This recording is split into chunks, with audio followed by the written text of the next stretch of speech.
Okay, so good afternoon, everyone, and you're welcome to this webinar today. Which the team say how to start is promising cybersecurity career.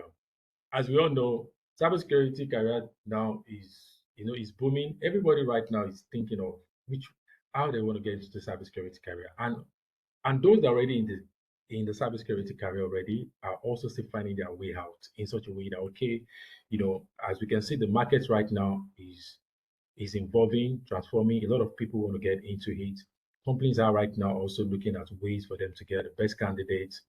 Is that and it's now getting to the point where everybody is trying to find a way out. Even like I said, those that are already in it also want to get their feet on ground, want to find their way out, in the field.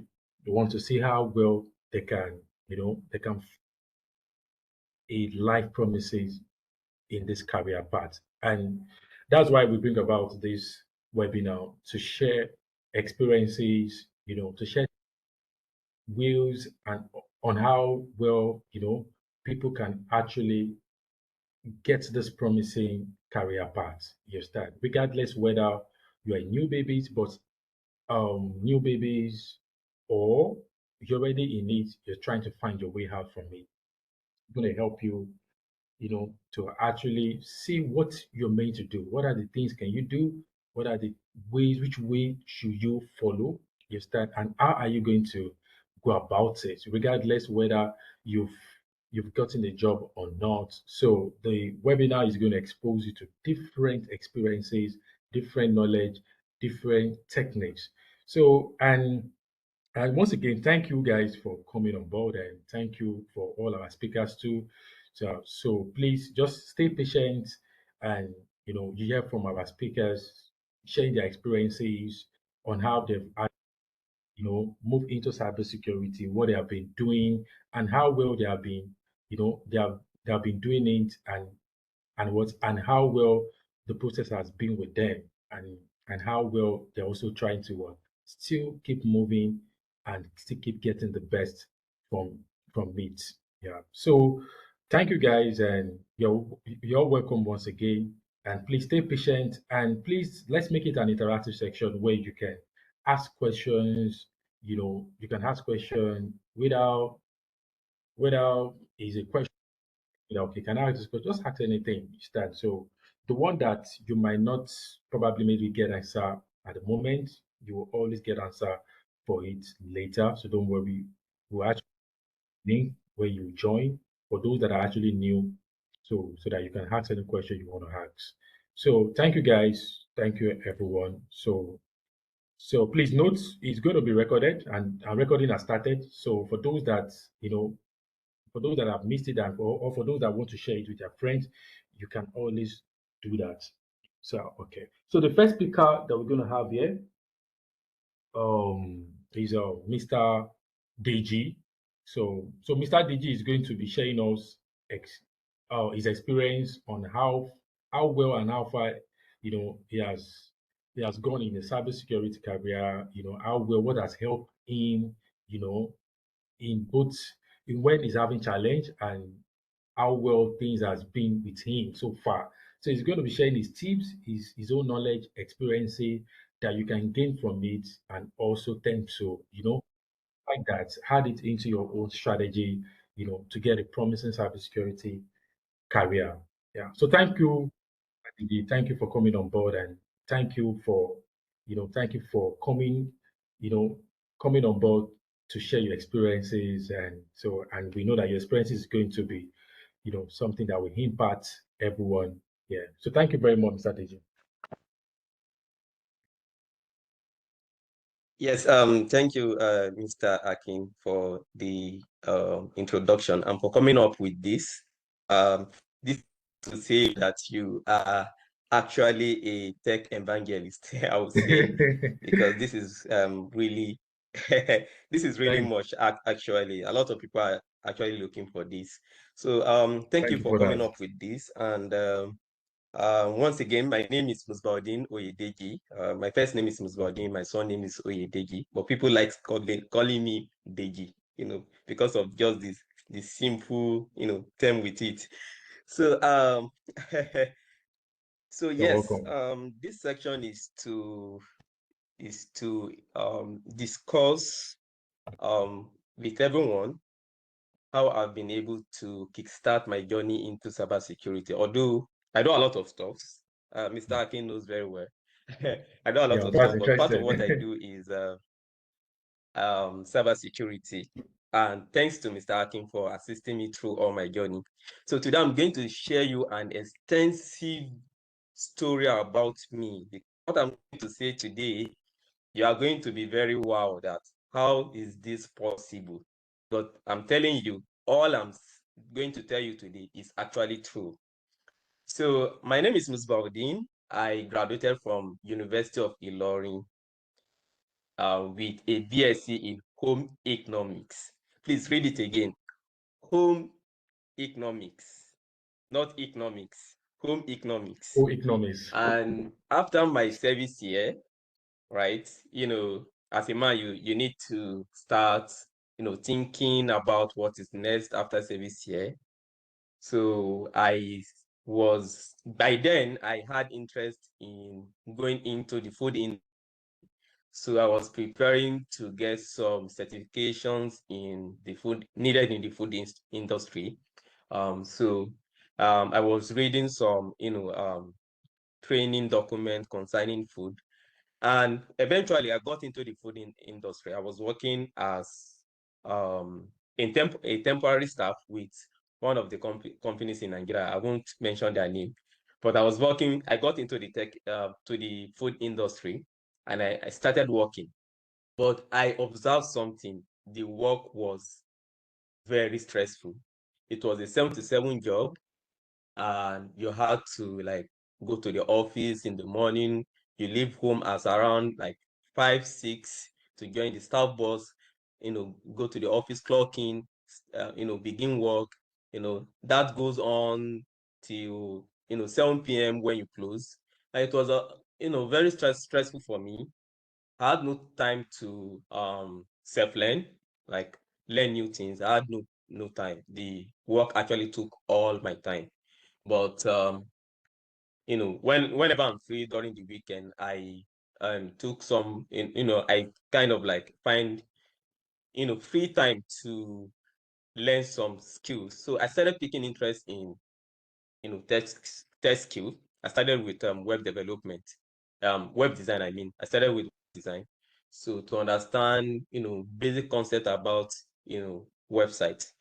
So everything changed with one thing, which is information. Just like they say, information is power.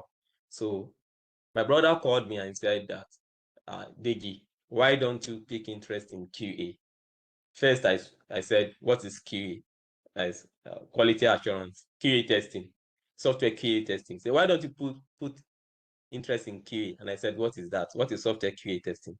So I had to go and research on what is software QA testing, software QA, and came back to him and said, okay, I've researched about this. This was around 2018, there about 2018, 2019, there about to 2020. Yeah. So I started researching about software QA. So I told him that, oh, yes, this makes sense.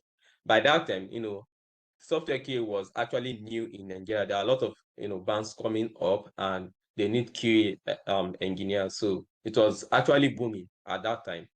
So my father had a friend working with Sterling Bank, and he linked me with him, and he said that my brother wants to learn QA from you. And it was actually a free section. There was no money paid. I just had to like find a free time to learn this. So I was a student to the person. The person was my mentor. So I started learning QA from the person. So he gave me assignment. I'll do my research and come back to him. It was actually a manual software testing stuff. I was actually not going into the automated. So alongside learning QA, I started updating my LinkedIn. Please note whatever I'm saying, because this is exact strategy I've been giving to everybody around me, and it has been working. So I started learning QA. I updated my LinkedIn profile, QA, and the normal LinkedIn profile optimization. I optimized my LinkedIn as a QA engineer. Fast forward, in 3 months, I got my first job as an IT support and QA. I just got a message from LinkedIn. My the job I'm currently doing is actually from LinkedIn. So I got my job from LinkedIn. I received a message from one of these HR, and he messaged me and said that I love your profile. Could you please send me your CV? And then they were actually looking for a software developer. And I told the HR that, look, I'm not a software developer, I'm not anything close to it, but I am actually looking for a QA role where I can actually kickstart my tech career. So I sent my CV to their email and I didn't hear anything. And fast forward, she came back in, I think, a month's time, and she said that, hi, the CV you sent, we didn't actually receive it via our email, right? So, and I told the HR that, can I, send my CV via LinkedIn directly? And these are the things you should note, because when you get into tech, you say a lot of things. Sometimes HR will tell you that, send me your CV via email, and you don't even know that their email is not even working. It might be actually bouncing back. Your email might be bouncing back and you don't even know. So most of the time, it is advisable that even though you have sent your CV via the email channel that they've stated in the job vacancy, it is actually also advisable to reach out to the person that posted that vacancy. They might tell you that you're supposed to post directly to your email. Just intentionally drop it there for them. Drop it in their inbox so that they can see it, right? So I had to like drop my CV directly on LinkedIn. She saw it and they sent me um they sent me interview invite. That was 3 days later. They sent me interview invite 3 days later. And they sent me this interview invite, and I didn't even know that I had an interview invite because I was not regularly checking my mailbox. So I had a call. I received a call, and the number was like +44, right? +44. I was like, this is a foreign number. Why would they be calling me? 444. I had to like pick it, right? I had to like pick it. I picked it, and the next thing I heard was, am I speaking with Musbaudin Oyedeji? And I said, yes. We sent you an email 3 days ago, but you are yet to acknowledge it. I responded to them and I quickly went to my Gmail. I saw the email and responded to the email. I confirmed that everything is legit, is a legit work. Go to their companies, browse the location, and I saw that it was actually legit. So I had to like leave home that same day to Ogun State. Yes, I was currently at Osun State back then. So I had to like leave same day to Ogun State, right? I left to Ogun State. Well, first I highlighted at Ibadan from Ibadan. The next day I took direct to Ogun State. Then I had my interview with them. So one of the things that piqued their interest was the fact that I graduated with BSc Home Economics, but I could cope with tech, because in my CV I presented all the project I have done. So I'm saying this because so that you should know how to prepare yourself. From my experience, you actually don't everybody has things that works for them, even though HR recruiters they have things that works for them. Whenever you see people saying that this is the standard CV, this is how you should write your CV, and in the long run, you should just try to sell yourself in the best possible way. For me, as far as I know, in Nigeria, there is nothing like a standard CV, right? I'm saying this because I've seen a lot of things. People are just interested in you writing your CV in such a way that it makes sense, and your CV is capable of selling you. So I wrote my CV in such a way that I included all the project I did, both QA, the web designer that I've done, I know how to operate Excel too. So I presented all those projects on my CV, right? I presented everything on my CV, and they saw everything, and they were like amazed that how can an home economics graduate come up with all this? And I got the job. I got the job as an IT support and QA. Fast forward, I think before a year, I was promoted because I was really engrossed into the job. I was learning. I didn't relent. After I got the job, I was learning other stuff. I was learning my QA. So I got promoted before a year. I got promoted and I keep learning. So what piqued my interest in cybersecurity was when we hired a new support staff, and the support staff said he has been studying cybersecurity, and I said yes, I actually have interest in cybersecurity. And also, what also piqued my interest was because I had some seniors back then who are actually focused on cybersecurity. So the company back then actually, brought in a foreigner to train them up on penetration testing, web penetration testing. So they actually paid this person to train two of our seniors on cybersecurity. So I was like, I can also do this, right? So when the new joiner came, he mentioned something about security. I picked interest and I said that, okay, where should I begin, right? I started, looking out for different platforms, free platforms where I can learn cybersecurity. A lot of things that I've done is mostly self-learning. And thanks to Mr. Akin, who has been assisting me, I always run to him whenever I hit a roadblock. So I joined Space Block when I joined Space Block from LinkedIn. I saw the advert on LinkedIn, and I talked with a lady who was part of Space Block. I discussed with her, and she sent me Space Block WhatsApp group link. This was how I got to know Mr. Akin, and I started joining different webinars, free webinars, and I started having understanding about cybersecurity, right? So I was learning on the job. I have my job I was doing as an IT support and QA, and I was also learning cybersecurity as well. So I learned from different webinars, and I also started Googling, just like I've mentioned. I started Googling on different platforms on the internet that has free cybersecurity training. The first one I took interest in was MCSI. You can go on Google, just type MCSI Australia. So it is a platform where they are not going to train you. There's no, video presentation on how to train you on cybersecurity. They will just give you instruction on what to do, and you will execute it.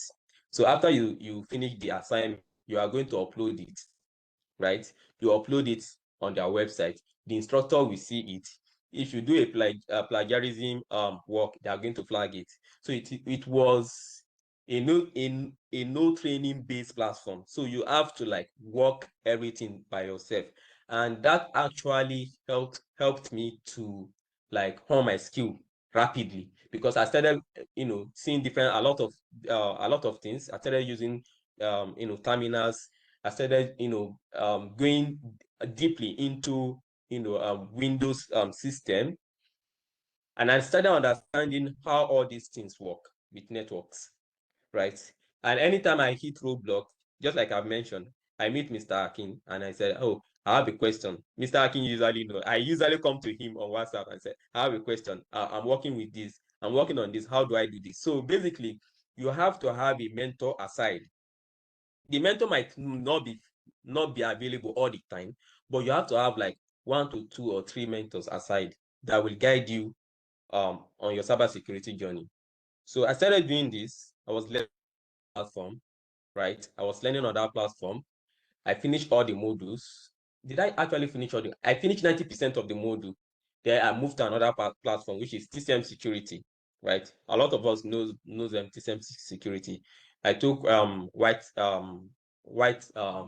hackers program on their website, web penetration testing. I took it. I went to another platform. This was actually a purchase course.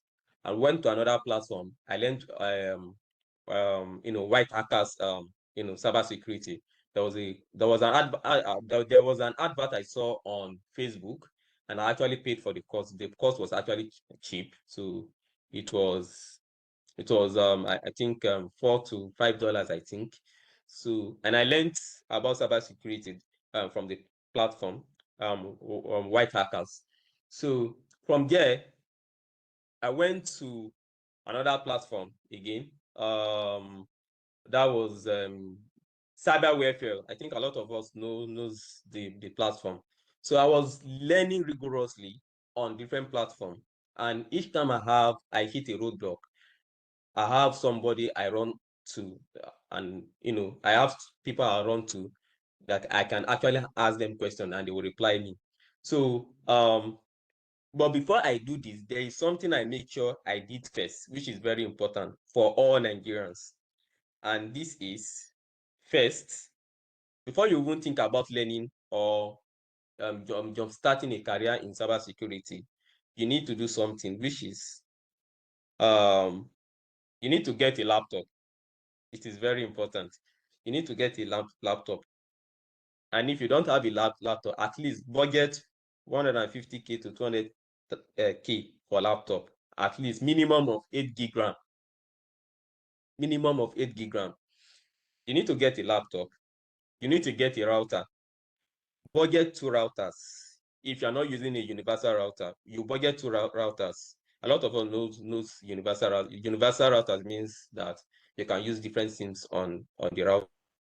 So you need to get 2 routers. If you're not using universal, I think the cost of router now is between 25 to 30,000 naira, right? The basic ones that you can actually use. Some office do use the basic ones too, not the portable one. The portable one is actually not strong, but you can get that one of 25 to 30,000 naira for MTN, and you can also get for another network. So simply, you can, depending on the kind of environment where you are, right? You can just check around and see which two good network is available in your environment. If MTN and Airtel is good, then you can just get these 2 routers. You get MTN router, you get Airtel router. Or if you think that you can't get 2 routers, you can get a universal router. But getting just one router is actually not advisable, because in the long run, the network might not be good, right? And you might not even have an alternative. So you should get a universal router, or basically get 2 routers, different network. So once you have successfully get these routers, then stay in an environment with good electricity. It is very important. Stay in an environment with good electricity. And this is not just for cybersecurity enthusiasts. It is for everybody who has interest in job starting a career in tech. You must have these 3 resources: laptop, router, and staying in an environment with good electricity. This is very important. Once you've achieved this, the next thing you need to do is to have a plan. For example, 2023, I was focused on Blue Team. And part of what I learned from Blue Team is SOC, Security Operations Center, anything security operation. That was what I was focused on. So 2023, that was my focus. I was focused on Blue Team. 2024, I moved to Red Team. I was focused on Red Team. So you have to have a plan. So it can be a 6-month plan, it can be a 1-year plan, it can be a 2 years plan, right? You have to have a plan and decide which of the cybersecurity field you will be you'll be focusing on. We have a lot of fields in cybersecurity. right? You have network security, ethical hacking, you have web application pen testing, you have, just like I've mentioned, security operations like SOC, we have cloud security, we have governance, risk and compliance. So we have a lot of field. So you have to like decide which one you want to pick interest in. And believe me, all the fields are actually okay. They are actually okay. But the one that is readily available in Nigeria, I think if I'm correct, is a lot of people seek for web application pen testers, right? A lot of people seek for this, and a lot of people seek for network security engineers. A lot of people seek for SOC analysts, and a lot of people seek for cloud security engineers and governance, which is governance, risk, and compliance. And a lot of companies in Nigeria seek for this field. If you go on LinkedIn, you actually see one or two or three vacancies in a week for this field. So you have to like decide which field am I focusing on. Once you decide this, and it is very important that what you are deciding on is it is very intentional. You have to be very intentional about it. Unless you end up wasting 6 months or 8 months on learning something you are not interested in. So you have to be very intentional in your decision. So if you are focused on web application, then focus on web application. Learn everything about web application. Learn how web application works. If you are focused on network security, then focus on network security, understand networking, learn about network security. That should be your only focus. You shouldn't have multiple choices. Oh, today I'm doing network security, tomorrow I'm doing web penetration testing. They are two different things. Although everything is under cybersecurity, but the concepts are different. So you have to you have to decide what you want. So once you decide, then you create a plan. A 6 month plan is actually okay for anyone who want to kickstart a journey in cybersecurity. A 6 month plan is actually okay, right? Once you have your plan, you make sure that every day that is what you are doing. You don't have any other business. That is what you are doing. If you are actually engaged with work, that shouldn't actually stop you. Off work hours, just like weekends, you can actually use like 4 hours or maximum of 6 hours or 8 hours to just focus on cybersecurity and learn. And as you are learning, let people know that you are learning. Post on LinkedIn. A lot of people on LinkedIn, especially all these top management people, they are actually seeing what you are doing.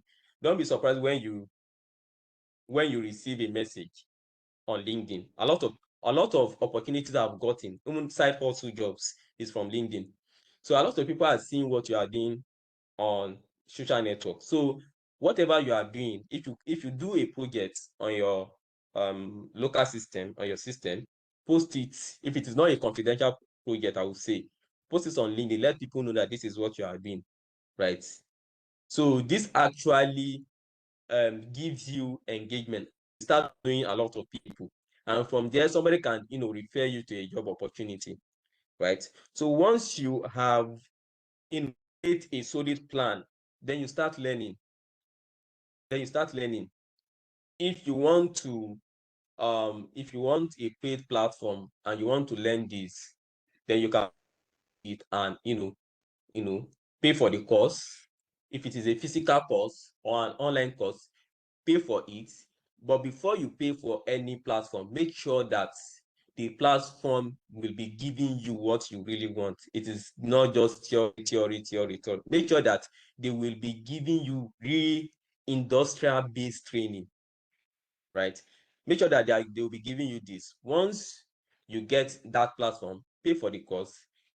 Believe me, even if you pay 250,000 naira for a course, I was going to like purchase a course, actually a bug bounty course from one of the Indian websites, and it worked about 250 USD, right? So it actually worth it, because at the end of the day, you are going to make back your money. As far you are very serious in tech, you are going to make back your money. So if you are in Lagos or any place you are, you just need to find an environment, a good environment for your learning. Once you find an environment, find if there is any training center available. I believe, like you all know, that space block technology actually do trainings, specifically in Lagos. I don't know if we actually have, Mr. Akin actually have in other places, but I know very well that there are training centers in Lagos. So just pay for it. You can even, it is something you can even, chat up your family members. Oh, I want to learn this. I need this. 250, 150, 350,000. Believe me, you will make more than that when you eventually get a job, right?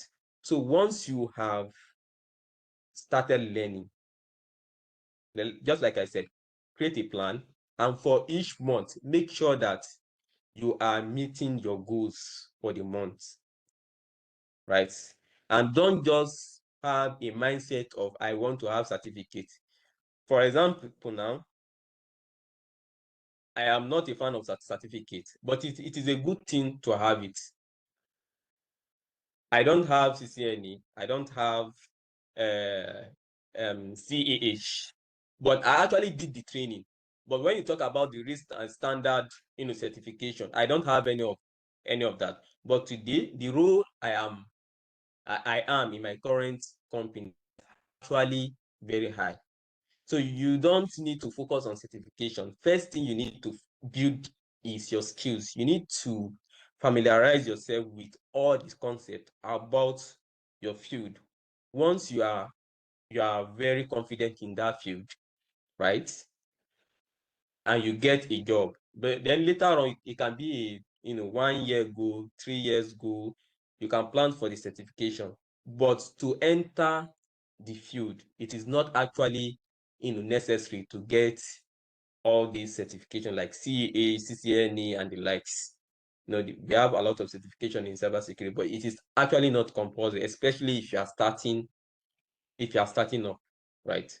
So once you've done this, start learning. And if you have any roadblocks, make sure that you have a mentor aside, like 2 to 3 or 4 mentors that you can actually reach out to whenever you have roadblocks.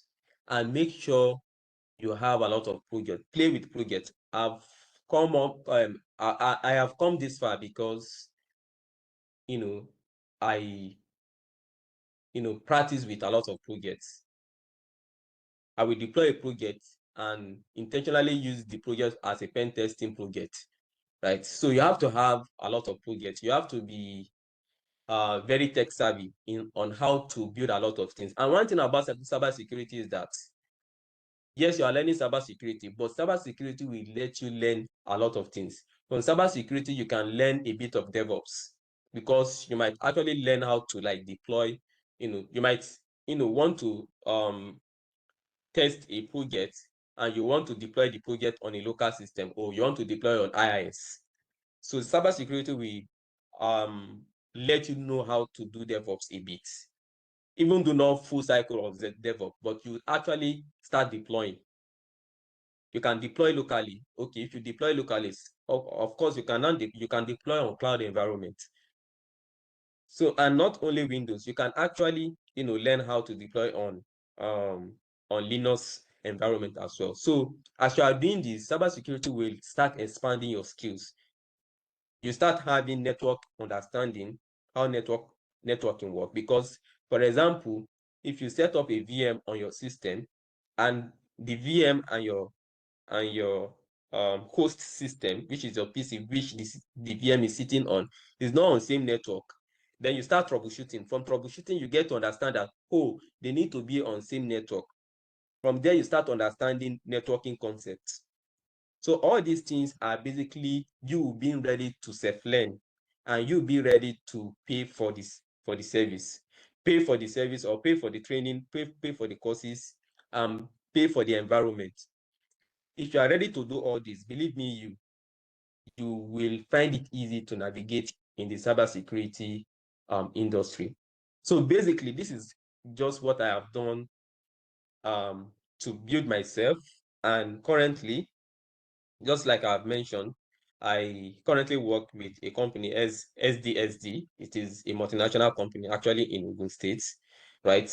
I handle both IT support lead. It is actually a global IT support lead for both Nigeria and other offices in other countries. I also help them with the cybersecurity infrastructures of their environment, both their application and all their assets, right? So, and I was opportune to get this opportunity because I am always, you know, learning new things every day. I'm always learning new things every day, and this is because I picked interest in cybersecurity. And just like I've mentioned, once you start learning cybersecurity, believe me, you will learn a lot of things that are not even related to cybersecurity. You will learn networking, you will learn how web applications work, architectures, right? You will learn DevOps. So a lot of things, are kind of like interlinked with cybersecurity. So cybersecurity is actually a good field that you can, kickstart with, right? But you need to make sure that you've prepared your mind to start this career. And just like I said, you need to be very intentional about it. If you are interested in web application pen testing, don't say because you see your friend doing cloud engineering, you want to move to cloud engineering. At the end of the day, you will waste your time, learning web application pen test maybe for 3 months, 6 months, wasting the time and moving to another thing. And only God knows, you might say that, oh, in the next 1 year, oh, I'm not more interested in cloud security. I want to move to SOC analyst. So you need to have a focus. Once you have a focus, put it on your LinkedIn. Let people know that this is what you are doing. And every activities you are doing relating to that, let people know that, yes, I am doing this. I'm developing myself. And I am getting good in doing this. If you have any opportunities, please let me know.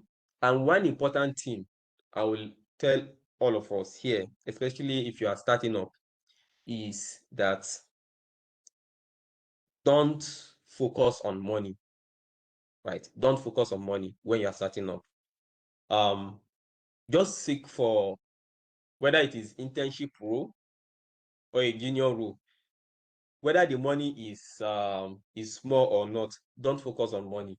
But believe me, once you get into the system, and you spend like 6 months, 1 year, 2 years, and you have the experience, the money that will come after that will be very much, right? It will be very much. So you need to like just focus on getting the skills first before you talk about money, right? So show more interest in getting the skills than money when you are starting. And when you've gotten to a level that you have the skills, then you can now talk about money. You will be the one dictating how much you want at that time in interview sections, because yes, you have the skills now, right? So basically, this is how I've been able to jumpstart my career in cybersecurity. And cybersecurity, just like I've mentioned, has helped me a lot in learning different skills in IT generally. So I would like to stop here in order not to take much of our time. Thank you, Mr. Akin, for having me here. I believe everyone have taken, 1 or 2 points from what I've just mentioned, right? And if you have any questions, please feel free to ask me. So thank you. Oh, thank you so much, Mr. DG. Thank you so much for sharing your experience, how you were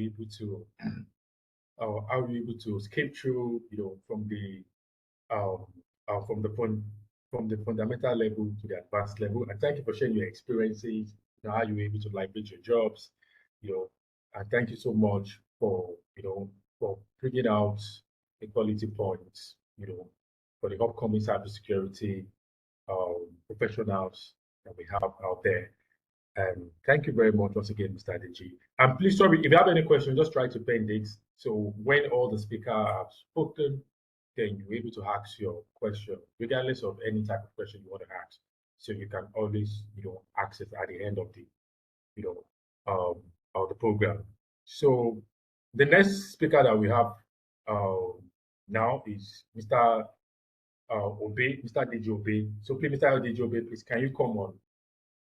Can you come in and try to share us your experience? You know, how far you were able to skip through your cybersecurity career. What are the process? What are the tips? What are the strategy that work for you that you feel that okay, the upcoming one can also gain from it and tend to apply it in their own career paths. So thank you very much, Mr. Deji. Okay, thank you very much for starting for this opportunity, and I want to welcome everybody here once again. Everybody that wants to listen and gain one or two from this opportunity. Also, I am a benefit of Mr. Atkins' tutoring over the course of this past 1 year or thereabouts, and it has benefited in my whole career in cybersecurity so much. And one thing I wanted to start with is that most often we find people who, or most often, most people that is in cybersecurity always try to navigate into this career path, either from finance, from science, from arts, or where, what have you. Most people always try to see one or two things that will interest them and they want to give it a try. And afterward, they see more in it. And like the last speaker spoke about this whole thing about cybersecurity, it's something that comes with so much commitment. In fact, as you begin, you give yourself the opportunity to grow, not just in cybersecurity, but in other related fields in tech also. You give yourself the time to grow, the opportunity to grow, and with your commitment, you will see yourself from where you were before cybersecurity and where you are now. After like 1, 2, 3, every month will show your growth as much and as long as you are putting work into place. And I came from a little bit of a practical aspect of cybersecurity, of security actually. But over the course of the years, I actually get to move into a full-time cyber security. And this, I think after I took about 1, 2 courses on Cisco, I just thought I don't want to waste my time into trying and jumping on different things. And I told myself, okay, let me take that big step into having to spend for this thing because, like the last speaker spoke about also, in cybersecurity, you don't just sit down and maybe self-learn all the time. You have to be able to spend, to invest in yourself. You pay for courses, and before you pay, be sure about what you are getting from that particular person. Look at the person's history or what they've offered so far. So I thought about, I thought, okay, like, I've spent like about 5, 6 months in cybersecurity, but what have I achieved so far? There was actually nothing to write them about. So I said, okay, let me give this thing a try. And I paid on his own classes. And over the course of a 5 months or 4 months tutoring, I told myself I was ready, not like fully ready, but I knew I've advanced in this field over the course of just 4 months with Mr. Hacking. And that did a whole lot in my whole interest in cybersecurity as a whole. And immediately after I finished with this course, I told myself I could write the ISC2 exam. I didn't have to maybe take other courses at that particular point in time, but only with his teaching and a few other self studies, I told myself I was ready to take on ISC2 exam. And as God would want it, I took on the exam and I actually did pass the exam on first trial. And in a short period of time, all of this happened. So one thing I will always say is that even if you want to self-learn, always give yourself the time to invest in yourself by going out there and meeting people that can tutor you. With the experience they use in tutoring you, you feel as part of the field already. You feel like you're already in the on field already. You feel like you're already on set on this whole career path. And however you think, okay, this is how I want to be, so who I want to be in this field, you can easily imagine it. But if you are putting yourself on your own space, closing your own imagination, closing your own self thoughts, it will so much limit you.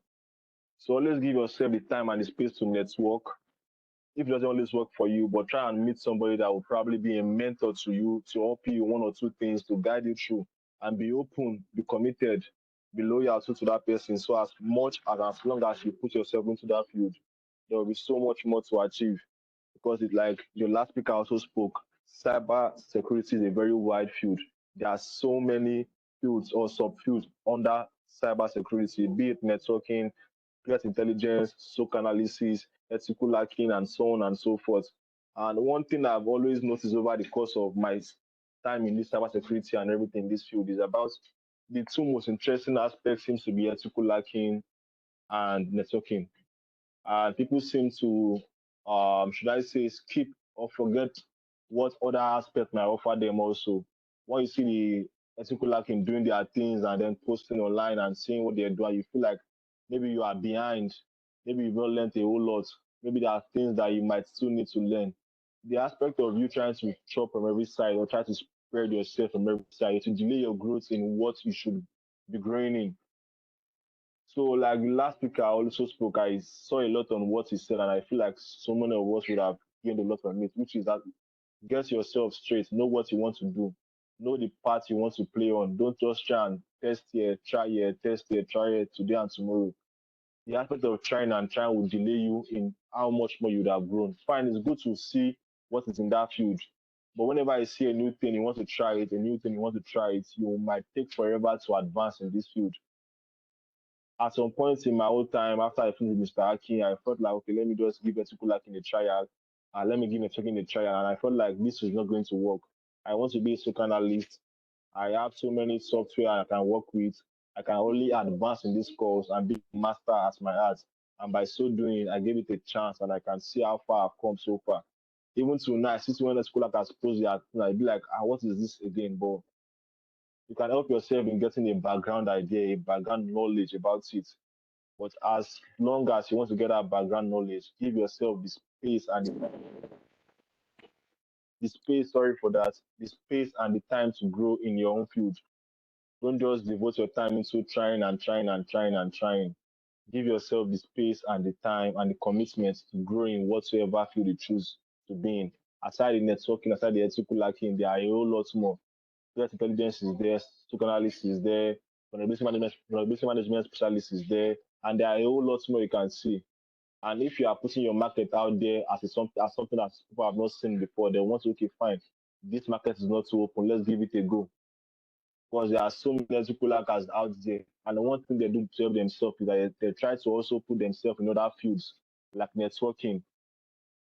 Because people might always want to need them for different kind of pen testing and things like that. But they always try to put themselves in a stable aspect of getting a stable job in another field under cybersecurity. So it's not like all when you see them doing their things and they're like master of their art. Try to also give yourself the time to grow and try to avoid pressure. Because the more you see, the more you see, you feel like, okay, you might be scared and feel like you've not done anything at all. But appreciate how far you've come, develop on yourself, try to network, meet people, try to learn, be open to learning. There's a whole lot more. This is tech field. Every day, everything is new. Tech is growing every day. Don't limit yourself to your own understanding. Give yourself the space and the time to grow and to learn in this field. And over, I think I got after Mr. Atkins' class with myself. That was, I think, about January. By April, I got my first job in cybersecurity. And it's not like when I got the offer, I told him about it. I was like, I should not care about the money. It might not be all true, everything, but give yourself the time to gain the experience. In your first, second roles, always try to give yourself the time to gain every experience you want to gain. And when I started this role, I felt like, okay, fine. I was probably even wasting more than I was getting every month on the journey and everything and like all of that. But I felt like, let me give myself the very best of this chance to grow in this field. And under 4 months, I was just like so confident of my skill. I could stand anywhere and tell somebody, this is what I am, this is what I do, and tell you how I do what I do without no fear, without no anxiety or anything. I was so sure about what I do because in the aspect of working with this thing every day, doing this thing every day, the confidence was there already. I was only able to build on it already because I already have these skills and everything. All I needed to do was to advance and build and grow in it. So I saw the first role, even if it was like a full-time role, I saw it as an internship role. But I was not just probably giving, I was also gaining more. In aspect of giving, I was gaining more. I've not had the time or the opportunity to give it a trial or a go. But they gave me the pathway to give myself a trial or a go. So in that aspect, I was able to advance. I was able to get better and everything. So as much as you want to do better, you want to grow, always try to take some sacrifices. It does not take just 1 week, 2 weeks, and everything, and then you are there. Fine, anything can happen, grace can happen, anything is possible. But even if at that, with grace coming into your place, do you have the skills required to obtain that particular position? And like the last speaker also said, we have so many certifications from different industries, from different bodies. If you want to continue to write, you can read to pass exam. But there's a difference between reading to pass exam and reading to have the knowledge of that particular skill. There's a difference, there's a wide difference. And recruiters will always want to see your experience on how you've worked, what you've worked on, what you've done doing that thing. Rather than I've written this certification exam, I've passed the exam, I've passed some. Okay, fine. Some job roles requires you to meet up with some certain level of certification. But even at that, when you have it and when they get to interview you, your experience will show at that particular point. Not only about the knowledge of, okay, I can see, I can defend this. Your experience has to show up you being able to defend that particular skill and that particular certificate that you've acquired. So it's not about just reading to pass exams. Give yourself the time to still work, still build, to still learn, to still acquire every knowledge possible. But don't try to always divert or test here or test here or test here. The field is very wide. All you can help yourself with is getting a background knowledge of every particular field or as much as you can. But the time you spend testing here, trying here, give it here a go, give yourself the very best goal in advancing and developing on what you already have. That will help you a whole lot. That will help you to grow a whole lot more in this field because it is very wide. You can't say you want to try everything. You can't say you want to just okay, do here, and do here. It's not going to help you. It's not going to help you, and in different ways, maybe going to lose everything. Soft skills is very important. Working with softwares is very much more important. In examinations, some does not require having to understand software or working with software. Some are like maybe working experience kind of examination kind of thing they will ask you. But working with these softwares, taking some kind of little projects or giving yourself a project to even work on. Try different things. Just keep on trying anything. Open a thing, open the software, try this and try this. Just keep on trying anything. The more you try, the more you see things that you've not seen before. Go online, watch YouTube. I can even say one of the platforms I've used over time is YouTube videos. And that is one thing that experience will help you with. If you are trying to go on where you see at the end of everything, you see certificate and certificates, it's not maybe develop you well. But if you go to on YouTube and search about the particular tool, this particular software, this particular skill, you'll see videos on it where people that are already on field working with it. And if you work by what they work on, it will help you to have the experience better. So YouTube is a very good platform to help yourself advance very well. There's a whole lot of videos there to watch to advance, a whole lot to learn from YouTube.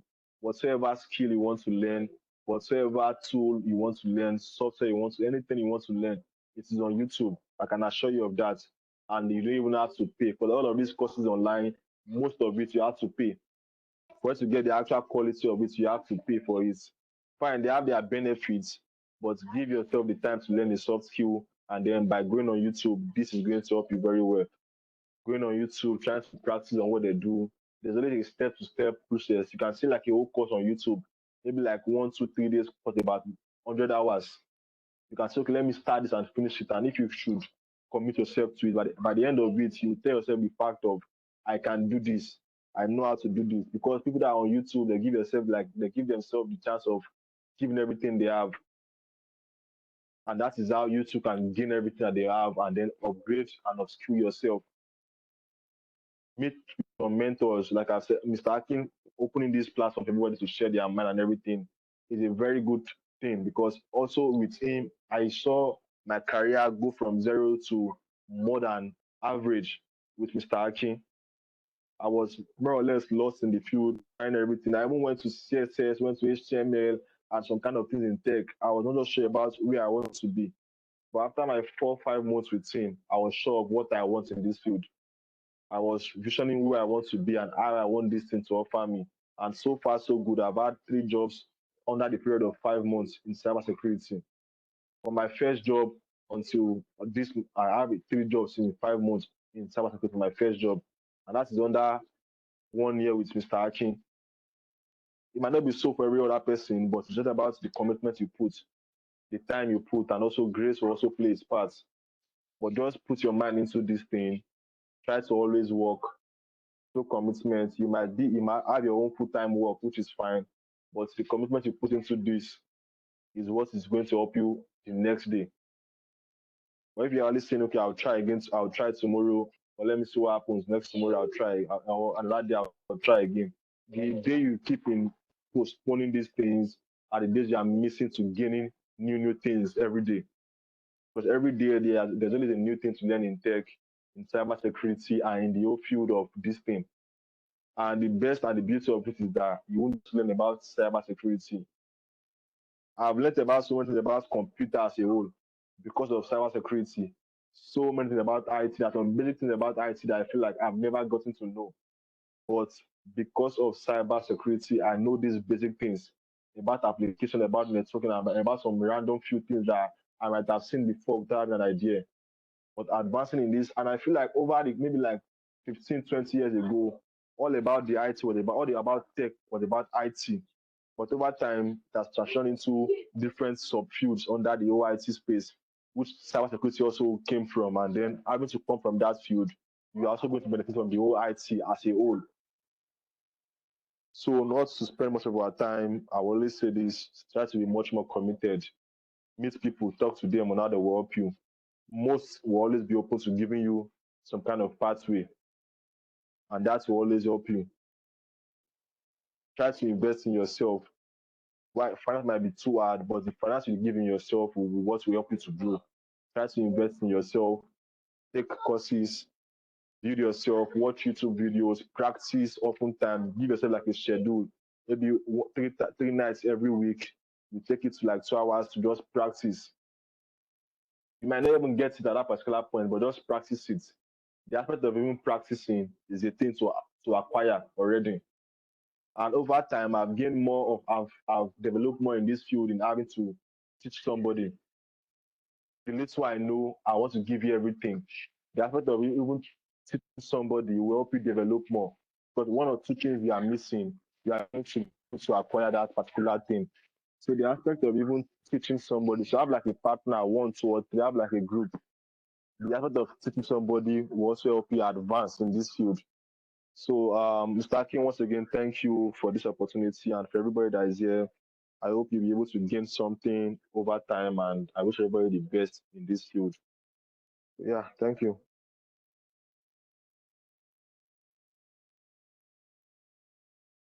Oh, thank you so much, Mr. DJ. Thank you so much for sharing your wonderful journey.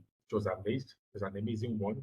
Thank you so much for sharing all the processes, ways, all the efforts, you put in. Yeah, so it was actually very awesome. Yeah, and I believe that we are going places together with the first speaker, Mr. DJ, as well too. I believe that. So thank you very much once again. So please just try to hold on, peg your question till we finish up, the program. So the last speaker now is Mr. Emmanuel. So please, I guess it's joining now. So just hold on a little bit. He's having issue with his network.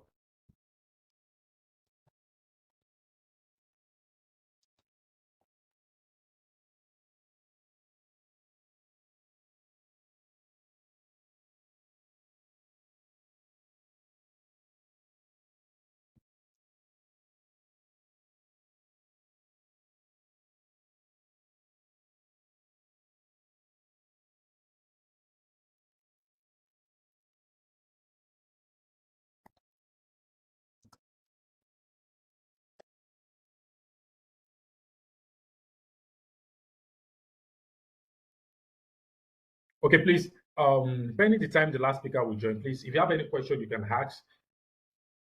If you have any question you want to ask, please feel free to ask any question regarding to maybe your challenges, how well you feel that okay, what can be done in so challenges that you've been facing, or so anything you feel that you need some answer to on how you can actually you know handle your cybersecurity career, whether you've been having some kind of personal challenges or things you feel the process or now you feel should be done. So please just be free. Let's make it an interactive section. So please, if you have any question, you can ask.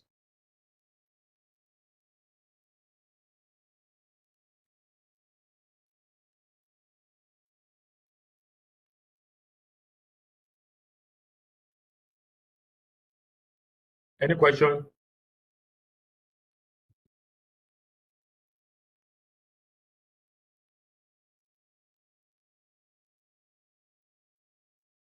Any question? If you have any question, please you can unmute your mic and ask any question so far.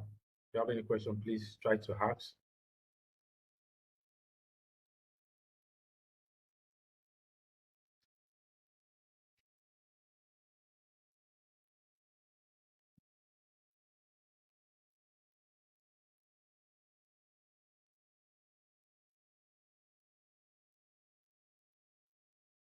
Okay, if there's no question, okay, sir. Okay, well, okay. So someone raised his hand up. Okay. Okay, please, you can ask the question. Okay. Yeah, I'm seeing. Good afternoon, Mr. Akin. Oh, good afternoon, Mr. Wale. All right. Thank you so much for this opportunity. I really love this talk. I want to ask, like, if you are coming from some another side of tech, like maybe you're coming from maybe web development or web application building, I want to ask how easy it is to, let's say you want to combine something like you want to maybe transition to cybersecurity, maybe the penetration testing or something. Maybe so is there like how a pathway that someone can easily transit from one side of tech to the other? Thank you so much. Okay, well, okay. Oh, okay, that's good. Thank you very much for the question. Okay, so okay, before I actually answer the question, I'll please the two speakers. Do you have anything to say regarding to that? Yes, please. Right, Mr. DJ. Yes, can everyone hear me, please? Sure, we Saki, can can you hear hear me? you. Yeah, definitely, All we can right. hear you. Okay, perfect. So, Mr. Wale, thank you for the question. So, um, as you have mentioned that, if how can you transform um, from somebody who is, let's say, the person is a web developer, and the person is thinking of going into cybersecurity field, right? Um, I think the best field to concentrate on as a somebody with a web development background is web application pen testing. Why I'm saying that is that it'll be easier for you to do a penetration testing exercise for any web application platform because you already have the understanding. And what do they do in web penetration testing? You find vulnerabilities and you suggest recommendations. Vulnerabilities for cross-site scripting that is, common, directory listing. Now, a lot of, vulnerabilities are in web application platform. So if you are thinking of transitioning into cybersecurity, I would suggest that for you. Actually, it will be kind of a bit easy for you to move into that. So you can now decide that maybe in 3 years to come, you want web application pen testing into another field in cybersecurity, right? It all depends on you. But to kickstart your journey in cybersecurity, I would suggest you should go into web application pen testing. And by doing that, you can also, enhance your skills by, participating in things like CTF competitions, focus on web application pen testing, bug bounty programs. We have a lot of bug bounty program platforms that are focused on web application pen testing. We have a lot of platforms like bug crowd that actually host bug bounty programs. So it will be very easy for you, to start your career in pen testing if you focus on web application pen testing. Thank you. Yes, Mr. Ake, over to you, please. Oh, thank you very much, Mr. Gigi, for sharing that wonderful tips. Okay, so in contribution on what Mr. Gigi said, which I'm also going to add more to it. Yeah. So for someone that's for someone coming from, already in tech field, like based on the question you had, someone coming from a development background, you've actually had knowledge on development, web applications, and you want to transit into cybersecurity. So another additional tips I'm going to give you is that, okay, I will encourage you to, in one way or the other, start with general cybersecurity knowledge, such as cybersecurity fundamental stuff, so that from there you will actually have a general knowledge, a fundamental general knowledge on cybersecurity. So from there, you can now move further to that specialized area that you really want to, because from the fundamental you would have actually gained, some solid background. You understand? Some solid background about what you really want to focus on. You start. So from there, you will start getting into the pen testing side and you start saying encryption. You say like, what is encryption? Cryptography, what is cryptography? Start seeing some other parts of, some other skill sets. You understand? So the fundamental will expose you, it will give you that fundamental knowledge on cybersecurity. So from there, you can now transit, move straight into that specialized area, which is the pen testing. So the fact that you've actually had knowledge of web development is going to help you in the pen testing journey. You understand? And what the two speakers have spoke so far, is actually something that it's something that you need in your cybersecurity career, which is what cybersecurity is interconnected. So at some point you need some knowledge, at some point you still need some knowledge because you get to a level where sometimes you need a knowledge of networking. And let me say someone that probably just start learning web development without having that deep knowledge, you start on web infrastructure, web application, technology. It's only just to keep developing. And anytime you need a solution, we just try to just focus on that solution and fix it. Whereas it does not really understand how the technology works. You understand? But when you start getting into the pen testing side, you must understand it. It's not just for you solving the problem. You must understand how it works. And by doing that, you must have had the fundamental knowledge. So that's why I will encourage you to go through the cybersecurity fundamental training so that from there you have knowledge of networking, fundamental deeply. You have knowledge on some basic of web security. You start web application security, you have some basic knowledge, data encryptions, and many more like that. So by the time you say you want to transit into pen testing, now focus on that web pen testing, web application pen testing, you won't have any problem again. You understand? You know, okay, these are the process I'm going to apply. These are the tools I'm going to use in doing this also testing. Uh, um, these are the threat modeling that I'm meant to look for on this application. How am I going to simulate this attack on these applications and many more like that. So thank you very much. I guess this is going to help you. And if you have some other questions too, you can ask.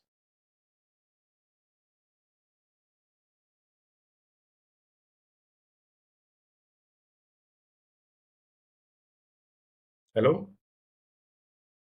Yeah, thank you so much. This is good for me. I've taken note of what the presenters have said and what you've also said. Thank you. Okay. I think someone else has a question. Okay, good. Any other question, please? If you have any question, you can go ahead.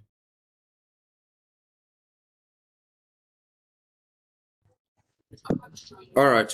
Good evening, everyone, and to you, Mr. Akin. Thank you for organizing this meeting. I appreciate. You're welcome. I'm Darlington. Also, greetings to my boss, Adedeji Obe.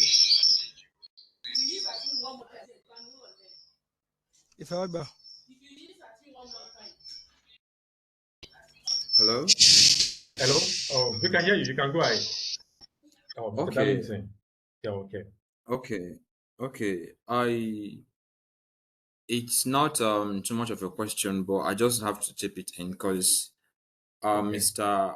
Aditeja has been my mentor for some months now, and I've equally asked him some question.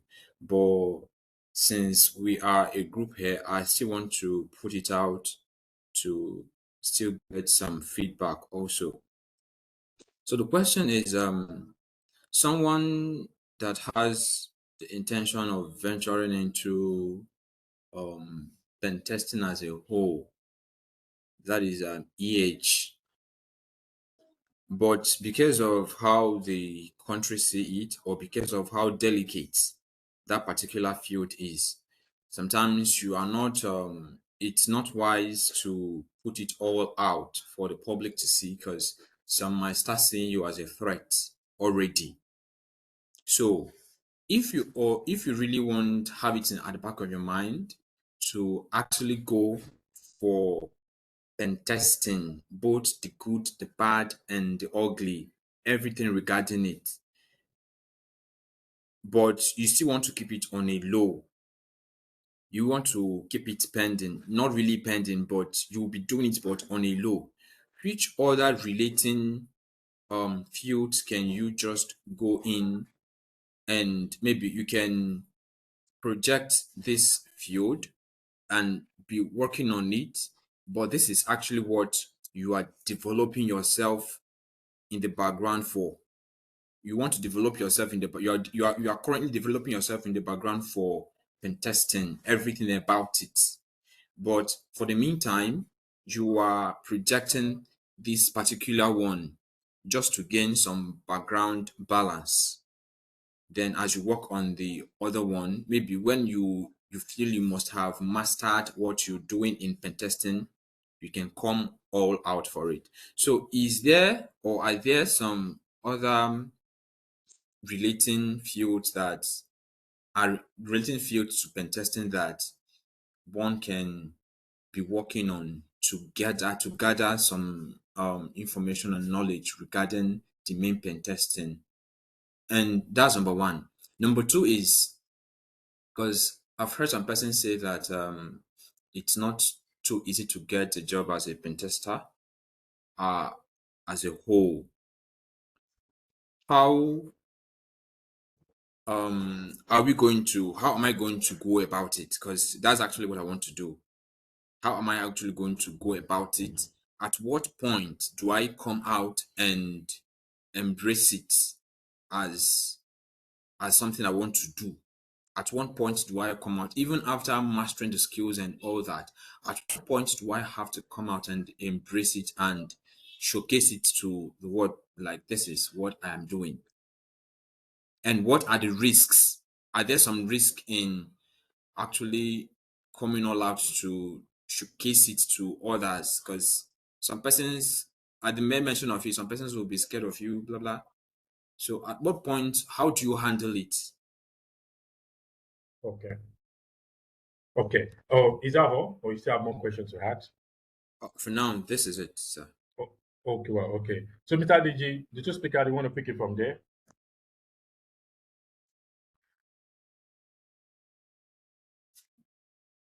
Okay, well, okay. So let me just okay, well, okay, can go ahead, Mr. DJ. Yes, I'll just say one or two, then you can top it up. So from my Okay. experience, actually, and from friends cycles I have. First thing is we need to understand that cybersecurity, especially when you talk about ethical hacking, is actually a career, Yes. right? It's actually a career, and it's actually not a bad thing. It's a good thing, actually. So it depends on what you do with your skills. So you as a person going into that field, you need to define what you do, and you need to let people know that this is what I do, right? And you don't need to hide from it. I have a cipher of people which I've also learned from. One of them, I don't know if some of us knows Emrad. He's an Ilorin guy. I think, yeah, he's an Ilorin guy. He recently moved to Lagos. His major job is web penetration testing, and he does majorly what he does is bug bounty. and he do post on the internet regularly. You can go and check on his profile, Emrad. You can check Emrad on Twitter or LinkedIn. You will see all his posts, right? So you don't need to hide from it. What you need to do is to define and let people know that this is what you do. And it is actually a life principle. For example, once you start doing all those things, people will actually come to you with some kind of like cybersecurity requests. Mr. Akin, we testify to this. I've reached out to Mr. Akin at some point that, oh, this person is requesting for this, especially when it comes to relationship matters. Mr. Akin knows a lot of people will come that I want to spy on my I want to spy on my spouse, right? Can you help me break into his or her phone? So you need to define what you do. If you start accepting that kind of services, that means you are on the bad side of cybersecurity, and people start seeing you that way. But if you are principled and people comes with different kinds of requests, and you say that no, this is not my standard, this is not what I do, people will start respecting you and see you that, oh, this person is actually doing this, just like how people say to protect the internet assets, right? So you just need to define um your goals and your principles. You need to define what you do, and you need to have set of values. It's very important. You need to have values as well. So if you have all these key three things I've just mentioned, I believe you won't have any issues. Young kickstarting cybersecurity role, especially when it comes to ethical hacking or penetration testing. So, having said that, I would advise you to have to focus. Like, okay, this is actually my aim, but I want to be doing this aside. No, it's actually at the end of the day, you get confused. So you just need to pick one thing, focus on it, let people know it, define your principles, define your what you do, have set of values, and stand by it. That's just it.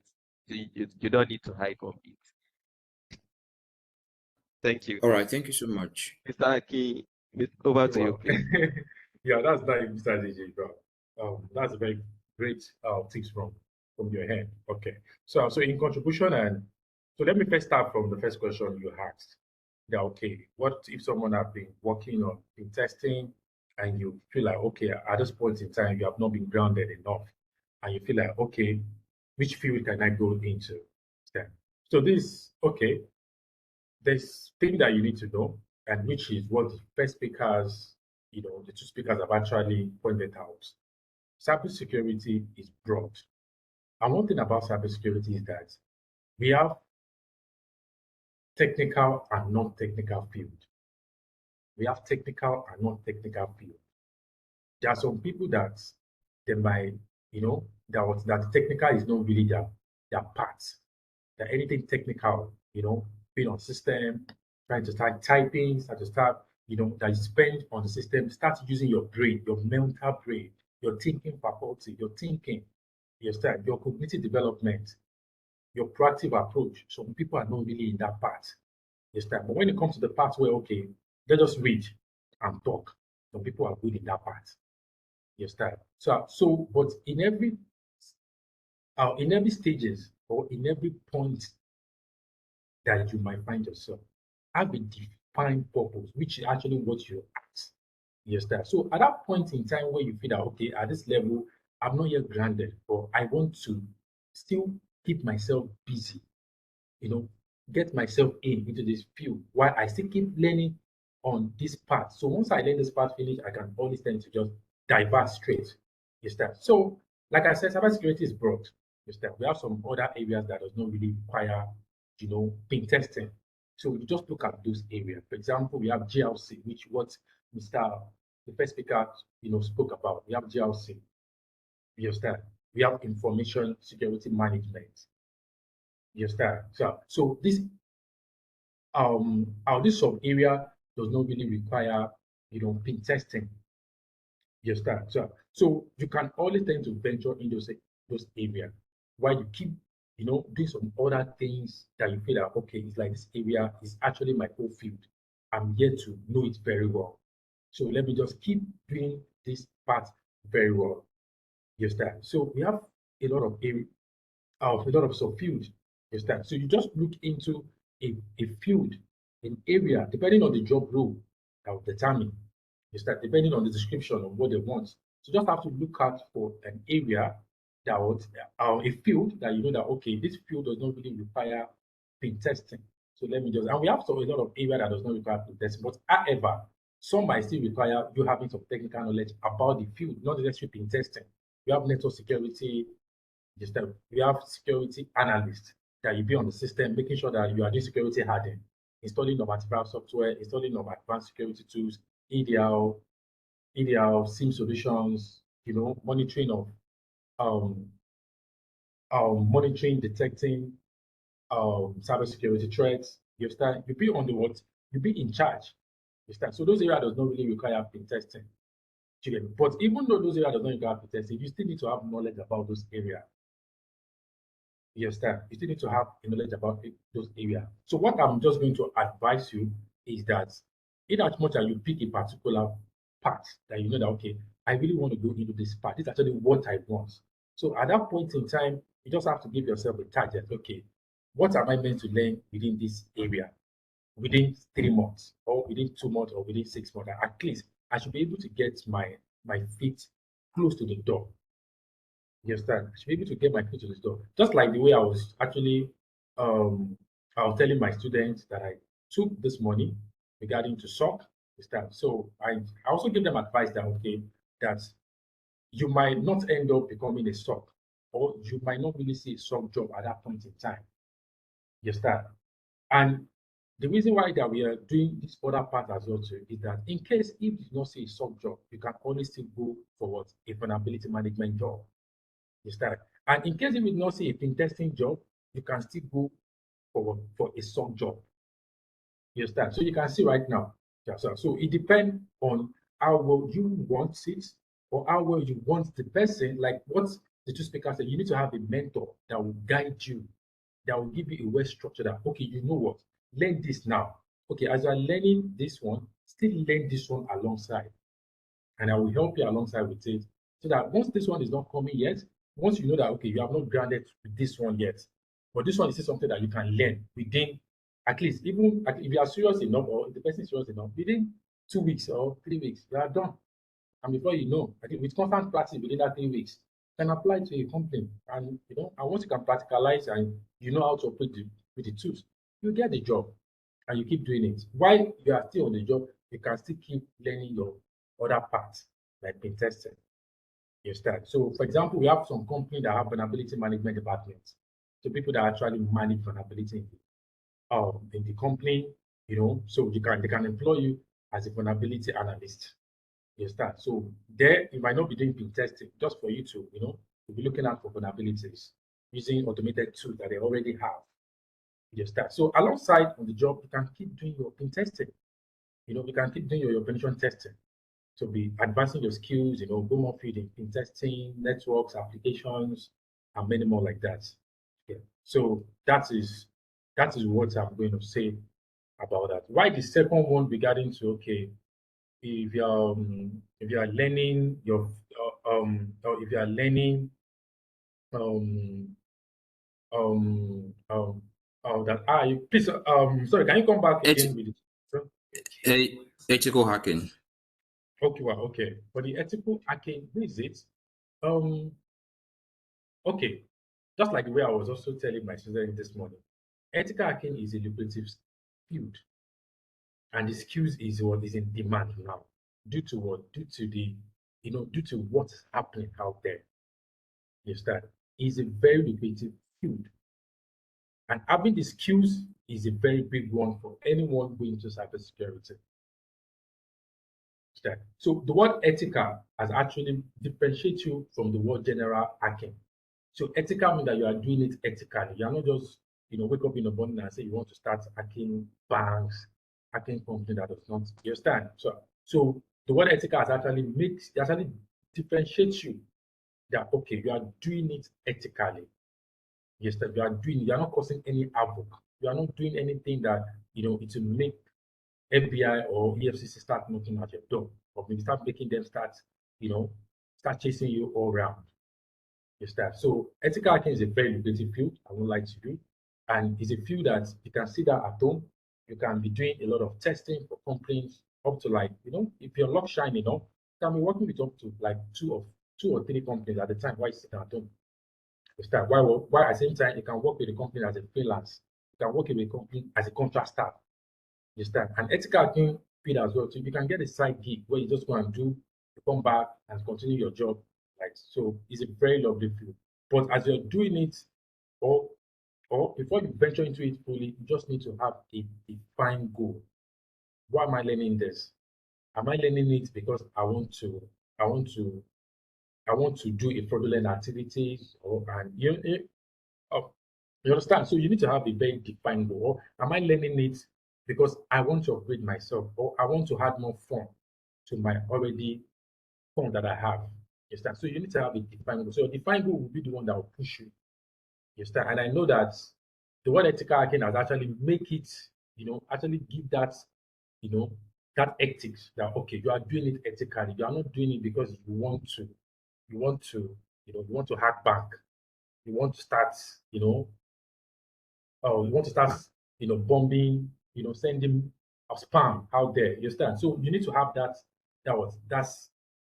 special and defined goal.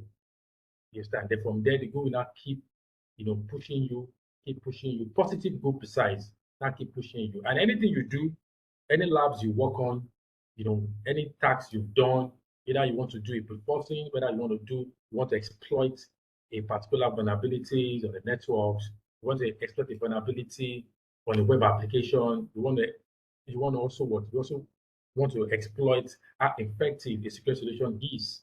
You understand? Either antivirus software, EDL, honeypots, and many more like that. So you need to be able to what? To showcase all those tasks that you might have done. Cast it on LinkedIn, let people see what you've done and the like. When I started my cybersecurity career too, I was also posting on LinkedIn. Then initially when I started, I was posting everything on LinkedIn. But at some point I stopped. I don't post like that anymore. Yeah, it has even been a while I posted. Right. It has been a lot of why I have posted. So like what Mr. DJ have said from the start that you need to be you need to make yourself feasible. You understand? So that on point, okay, if you've done this task today, you need to write a comprehensive report of what you've done. Put in a comprehensive report, explain, give a proper explanation, or you yourself understand what you're doing. You understand? The question can come so that you'll be able to answer the question. Fine, you cannot know everything, which is normal. That's why that we have a research skills. So you need to be able to have a research skills to also make research to understand what you're doing. So by the time you keep posting, people start seeing you what you're doing. Don't just post it on the name of okay, you just want to showcase. Okay, I understand sometimes some people might just want to showcase. Okay, but you get to some level that you just want to show that okay, this is what I suggest, this is the problem. You understand? Just showcase it in a way, okay, this is what some company might be facing, this is what some businesses might be facing, and this is how you can solve this problem. Then, before you know, people will start connecting with you, HR will start coming into you, they'll start connecting. Before you know, you might get an offer, you might get a job, you start. And from there, that is how everything will just keep moving. Thank you so much, sir. I really appreciate this. You're welcome. Yeah. Hello, good evening, sir. Yeah, good evening. Okay, good. Thank you for this opportunity, Mr. Aiki.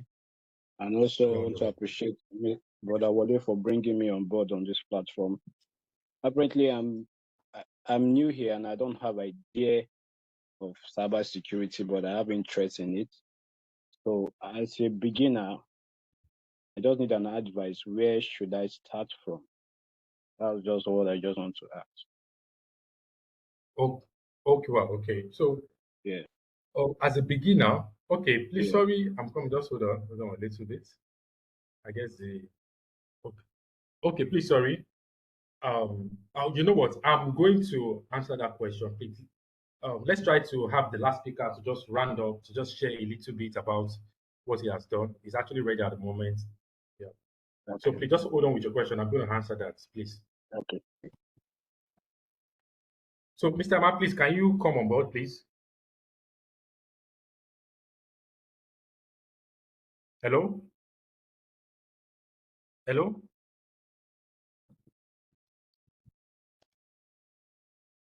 Hello? Okay, well, okay, sorry. I guess it's not active. Okay, so please, let me just go ahead with the question. So now this is it. For someone that wants to start a cybersecurity, you just transit into cybersecurity. So the first thing is that, okay, what is your knowledge? What is your background?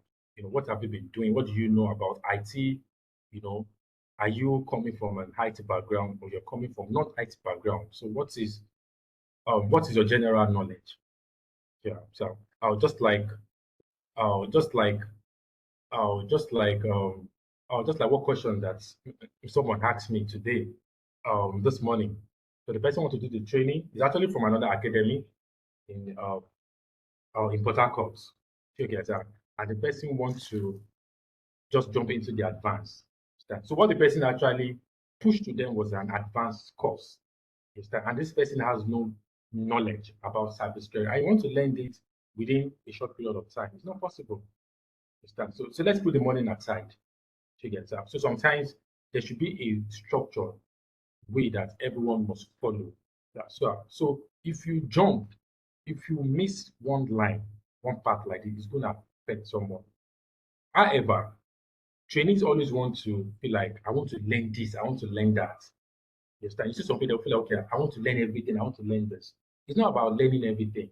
It's all about following the process. I feel like, okay, at this point in time, I have learned this. At this point in time, what's next for me? At this point in time, you keep on going. And however, you cannot learn everything, you cannot know everything. It's impossible. But the fundamental that you have, you know, and the tasks you've done with it, the project you've done with it, the experience you've had, you just keep building on all those experiences. And those experiences are now what that is going to help you. And when people see you, they'll feel, okay, this person have a wealth, a very wide knowledge. You get not knowing that you've passed through the process. So what I'm going to say is that, okay, for someone that just want to start a career in cybersecurity, the first thing is to start with cybersecurity fundamental. So the fundamental is going to give you a very strong background in cybersecurity. So from there, there are some areas that you'll be exposed to. So after the cybersecurity fundamental, which is going to which the module also consists of some other aspects in the advanced learning. So by the time that you finish the cybersecurity fundamental and you say you want to now upgrade towards specialization in such a way that, okay, you might decide to say, okay, at this point I want to go into ethical hacking, pen testing. I want to go for SOC, security operation. You understand? I want to go for network security alone. I want to go for threat intelligence. I want to go for forensic. You understand? So by that time, you would have been granted enough. You understand? But if it's just something that you just dump into that, okay, I want to go into ethical hacking straight. Not that maybe you won't cope, or not that maybe the learning won't go, but there's something that you might not know, which is going to affect you. So when you start from the fundamental part, you start from the basic, get exposed to the basic. Just like um just like last week when I was actually training some set of people on network security testing. At some point, they were having knowledge about IP addressing, classes of IP addressing, how to calculate subnetting, how to know that, okay, this address is so bits, this address happens so bits, So they need to go back again and do a revision back to go and start learning IP addressing. You understand? So you can see right now, so that's why the fundamental is very, very, very important. So, like I said, you must start from the cybersecurity fundamental. From the fundamental, before you finish, you'll be exposed to different areas, different sub area in cybersecurity. You can decide to say you want to go for SOC. You can decide you say you want to go for ethical hacking and many more like that. But one thing you should know about cybersecurity is that they are interconnected. So you can decide to say you want to go for SOC. You will still need offensive knowledge in the SOC as well too, which is ethical hacking. Do you get it right now? So they are interconnected.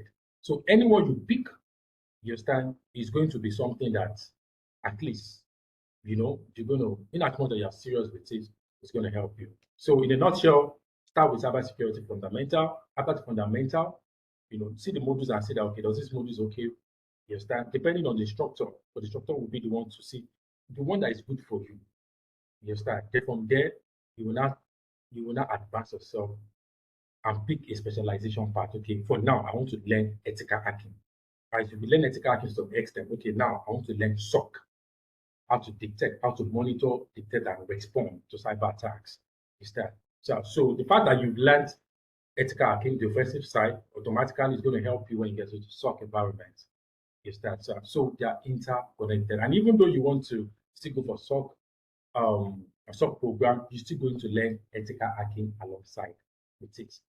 You understand? So just like the way I'm training, I'm taking um my SOC students right now. So as the SOC is as the training is moving, they are learning ethical hacking alongside with it, but not deeply.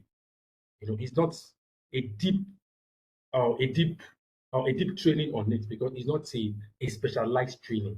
It's just an additional training that was added to the program so that they can have the knowledge about different type of threats, techniques, method that hackers use, and from there it's going to help them in being able to identify when they see those threats in form of logs or events.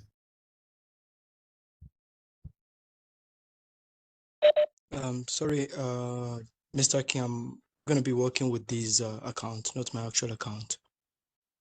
Okay, wow, okay, wow, okay, Mr. Emma. Thank you for coming back. Yeah, okay. Oh, I'm coming. So please, any other question? I hope the question actually, um, I hope the answer actually help you out. Yes, please. Thank you. Yeah, you're welcome. Yeah. Yeah. Okay, well, okay. Any other question?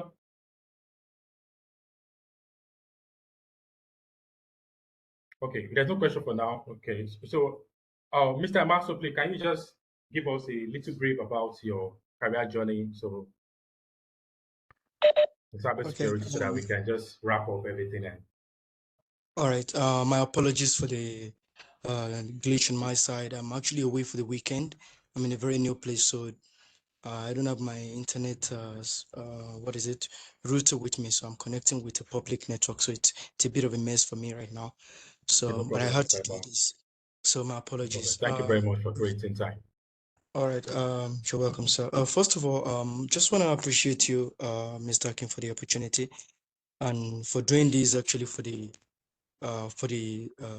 cybersecurity industry, and then putting the awareness out there, and then letting people know they could make an opportunity out of or build a career out of cybersecurity. Thank you very much for that. And okay, before I proceed, You're welcome. I did listen to the first two speakers, and I must say they said it all. Actually, they've dropped a whole lot of gems already. So I'm just Yeah, good. gonna stress on a little bit on a few things. I'm just gonna let me start by introducing myself. My name is Emmanuel Olus. I'm based in Pretoria here in South Africa. Um, my cybersecurity journey, or let me say, my journey in tech started in slightly over 20 years. But the thing is, sometimes you're within a space, but you actually don't know how to leverage or how to make a good use of that space. So I've been around people who are in cybersecurity. I've been around people who are in the tech field, and I've been working with them, but I don't even know what I was doing at that time. I just knew I was doing something.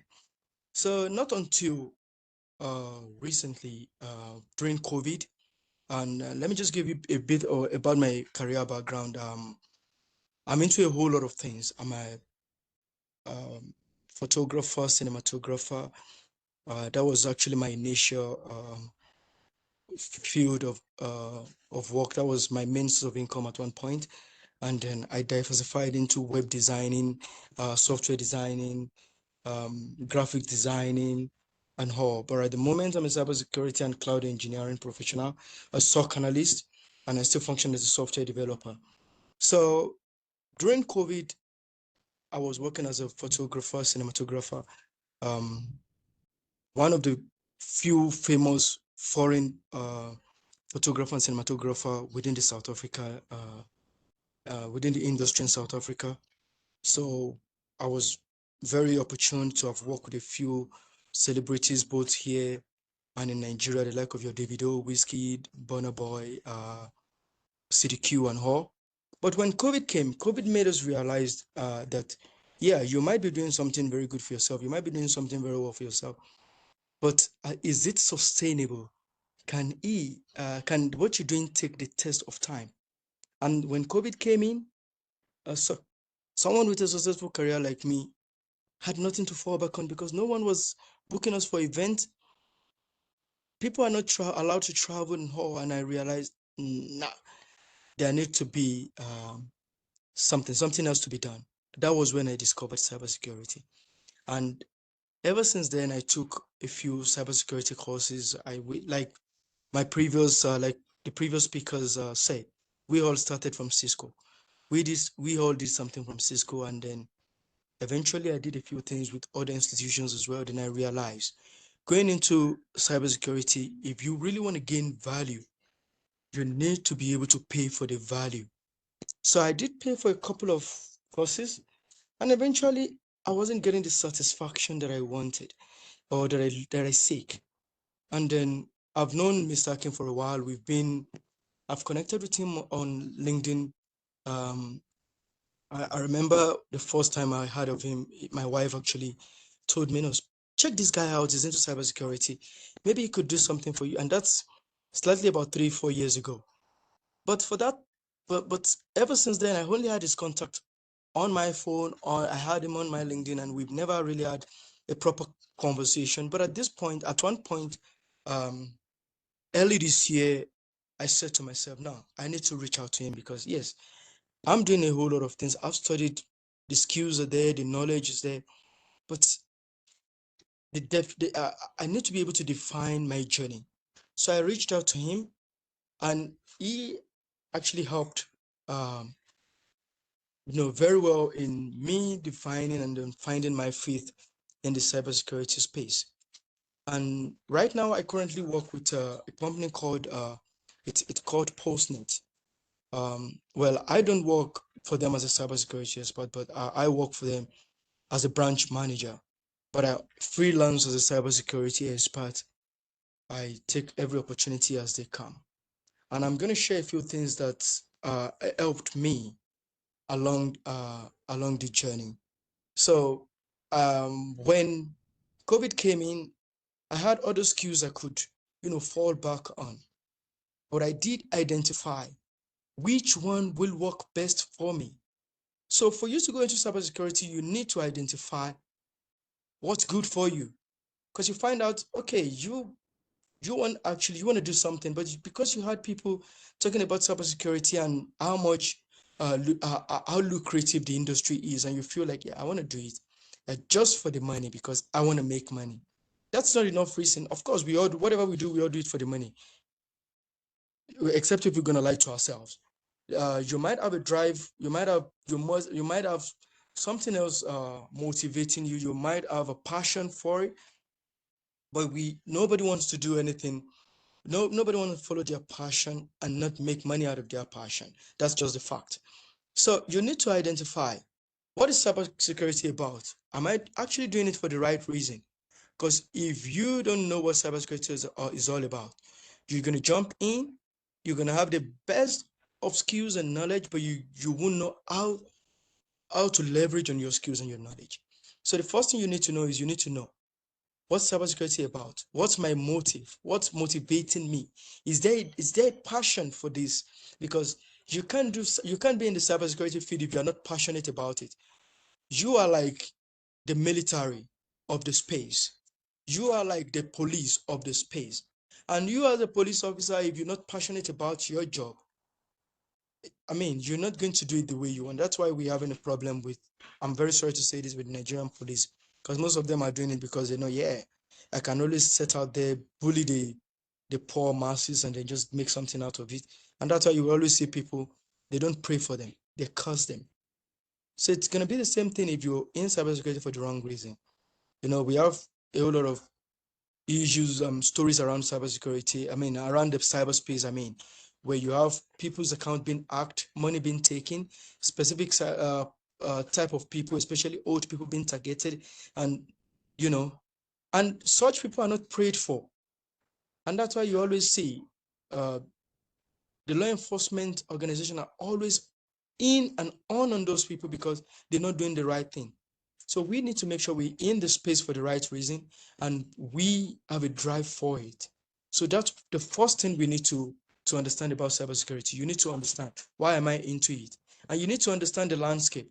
Like the previous speakers said, this is a very broad, let me say, industry, because like every other field, you can't be a doctor and not specify. You need to know what your specification is. Either you're a gynecologist or you are a general practitioner, or you are an oncologist, or whatever line of medical you want to go. You must be specialized. So as well as cybersecurity, there are a few specialization in cybersecurity. So you need to know what works for you. I'm going to tell you from my experience. I was like, you know, when I jumped into cybersecurity, I knew why I was into cybersecurity, but I was greedy about it because I want every opportunity and every knowledge that comes to me. I kept grabbing and grabbing and grabbing and grabbing. And at the end of the day, I became useless to myself because I had so much knowledge and I had little to do. So don't be like me. Don't grab, oh, they're talking about this today. There's a free certification on this, you there. There's a free teaching on this, you there. It's always good to diversify. It's always good to have knowledge in bits and pieces about every part of cybersecurity. But you need to specify, to specialize. Where do you want to be? This is where I want to be. Don't be just like me. Like I said, I was grabbing everything. They come with SOC analyst, SOC knowledge, I grab. Ethical hacking, I grab. Pen testing, I grabbed. And I wasn't grabbing to know. I was grabbing because, yeah, I'm feeling I can leverage on her. Unfortunately, you can, or you can't, depend on um, how do I put this? Depending on how flexible or how open you are to it. If you're open to it for the right reason, yes, you can leverage on it. But if you're not, you can't, because then you absorb, and then at the end of the day, you vomit them all, and you're useless yourself. So we need to know, be able to specialize. That's why the knowledge of cybersecurity is very important. You need to have a knowledge of what cybersecurity is all about. What are my options in the cybersecurity industry? So you need to know. And another thing I can always advise everybody to do is you need to have a networking fundamentals, because whether we like it or not, for you to be in a cyberspace, networking is very important. It goes as little as having your computer connected to the internet. It's as simple as that. It's a form of networking. So if you don't have a basic knowledge of networking, you might not be able to function. You might be able to, but you might not be able to function fully because you don't know problem.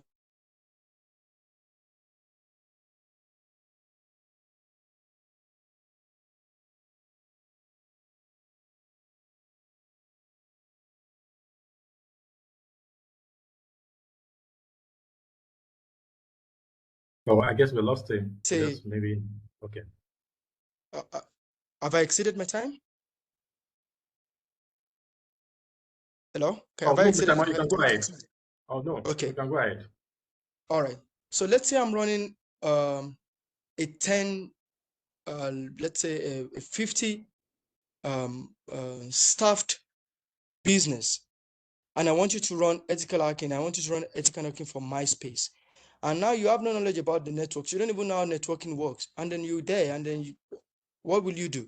How will you go about it? So I always advise a basic networking fundamental is always important because it helps. And a basic networking tools. Always, I know you've had these, my previous speaker might have spoken about it, but those are the things that help me to navigate my way in the industry. And then operating systems are very, very important. You shouldn't be limited. Some people function very well with specific operating system. Almost everybody can work on Windows, but I realize not many people can operate on iOS. When you say, okay, what Windows, what operating software systems can you use? Yeah, now I can work on Windows. Yeah, I'm good with Linux. Yeah, Linux, fine. I mean, but you need to be able to be, you need to be flexible. You need to be able to work, because in some, like here in South Africa where I am, I remember once I was, I did, sorry, man, I'm just a bit disorganized with the whole internet thing around me here right now. I was running technical support for over 7 years. Yeah, and then I went to an establishment, and they had, from the top to the bottom, they use Apple systems. Every single thing is powered by Apple. Even as simple as their clocking in system is powered by Apple. And then now you find yourself in a space like that, and you function very well with Windows. And then now you're here, and then yeah, you said you can do this. Okay, get to it. And now you don't know, and then now you have to pick up your phone and you're on YouTube, and then you're busy with Google. And then the funny thing is, they pretend like they're not watching, but they're watching you. And you're not functioning, you're not doing things on your own, you have to rely on another source to work. And that's already a no-no. If you ever need a reference from them, they will never refer you, because they feel like, yeah, he's good, yeah, he have actually got things done, but he didn't do it on his own. He actually have to rely on people's knowledge. So you need to be able to rely on your own knowledge, no matter what the situation or whatever space you find yourself. As a cybersecurity expert, actually, you should be someone who is thinking outside of the box all the time. So which means if everybody's thinking faculty is between 10, yours should be 99, because you're working in an industry where you can either be a solution or be a problem. And as a cybersecurity expert, you have to be a solution. So it's very important to have diverse knowledge of operating system. And another thing you always have to do to navigate your journey in the cybersecurity space is you need to be a part of a cybersecurity community. It's good to have a mentor you can always run to. But one thing I've realized about mentors are, you are not the only mentee. They probably have, like Mr. Akin. Mr. Akin has many mentees, and then you are there, and then you need something done right now, and then you run into him, and he's got 99 other mentees, waiting for him to respond, and you just one of the 99, and you expecting him to, I need you now, and I need you to respond to me now. So it's not enough having 5, 6, as many mentees as mentors as possible. But you need to understand, your mentors have other mentees. You're not only going to be, they're not going to run to your call every time you call because you called. So you need to belong to a society, a cybersecurity community, where you can speak to people. You have people in the same space as you who are either as knowledgeable as you, more knowledgeable as you, or less knowledgeable than you. That's what a community is all about. You'll always have people within that category, those 3 categories: less knowledgeable, as equal knowledge as you, and more knowledgeable. So you need to belong to a community where you can always, fall back, share your knowledge, get knowledge, absorb knowledge from other people, and you need to be able to network. So networking and being a part of a community are 2 different things. Yes, you're networking, you have people who are within your network, who are in the space, but they might not be in the cybersecurity community that you are in. They might belong to other community. So networking as is as equal as equal importance as being a part of a community, because now I belong to a different cyber community. I belong to I can tell you for a fact I belong to many cybersecurity communities. As far as I belong to communities in America, in the UK, as in the in Europe, in Nigeria, here in South Africa, because that's I try to get how do I put this, knowledge on how things are done within those space and within those countries. So if I ever have a problem and I feel like, oh, okay, I've spoken to my community, I posted my problem in my community, within my community in Nigeria, and these guys don't seem to be responding. I can easily run to my community within the American space, and then, or as many communities as I am, I can drop my problem, and I have different solutions, because there's always a different solution to many problems. And when you have different solutions coming your way, it broadens your knowledge. So they're dropping knowledge for you. Now you absorb them, you make them yours. So those knowledge are yours. So you must belong to a community.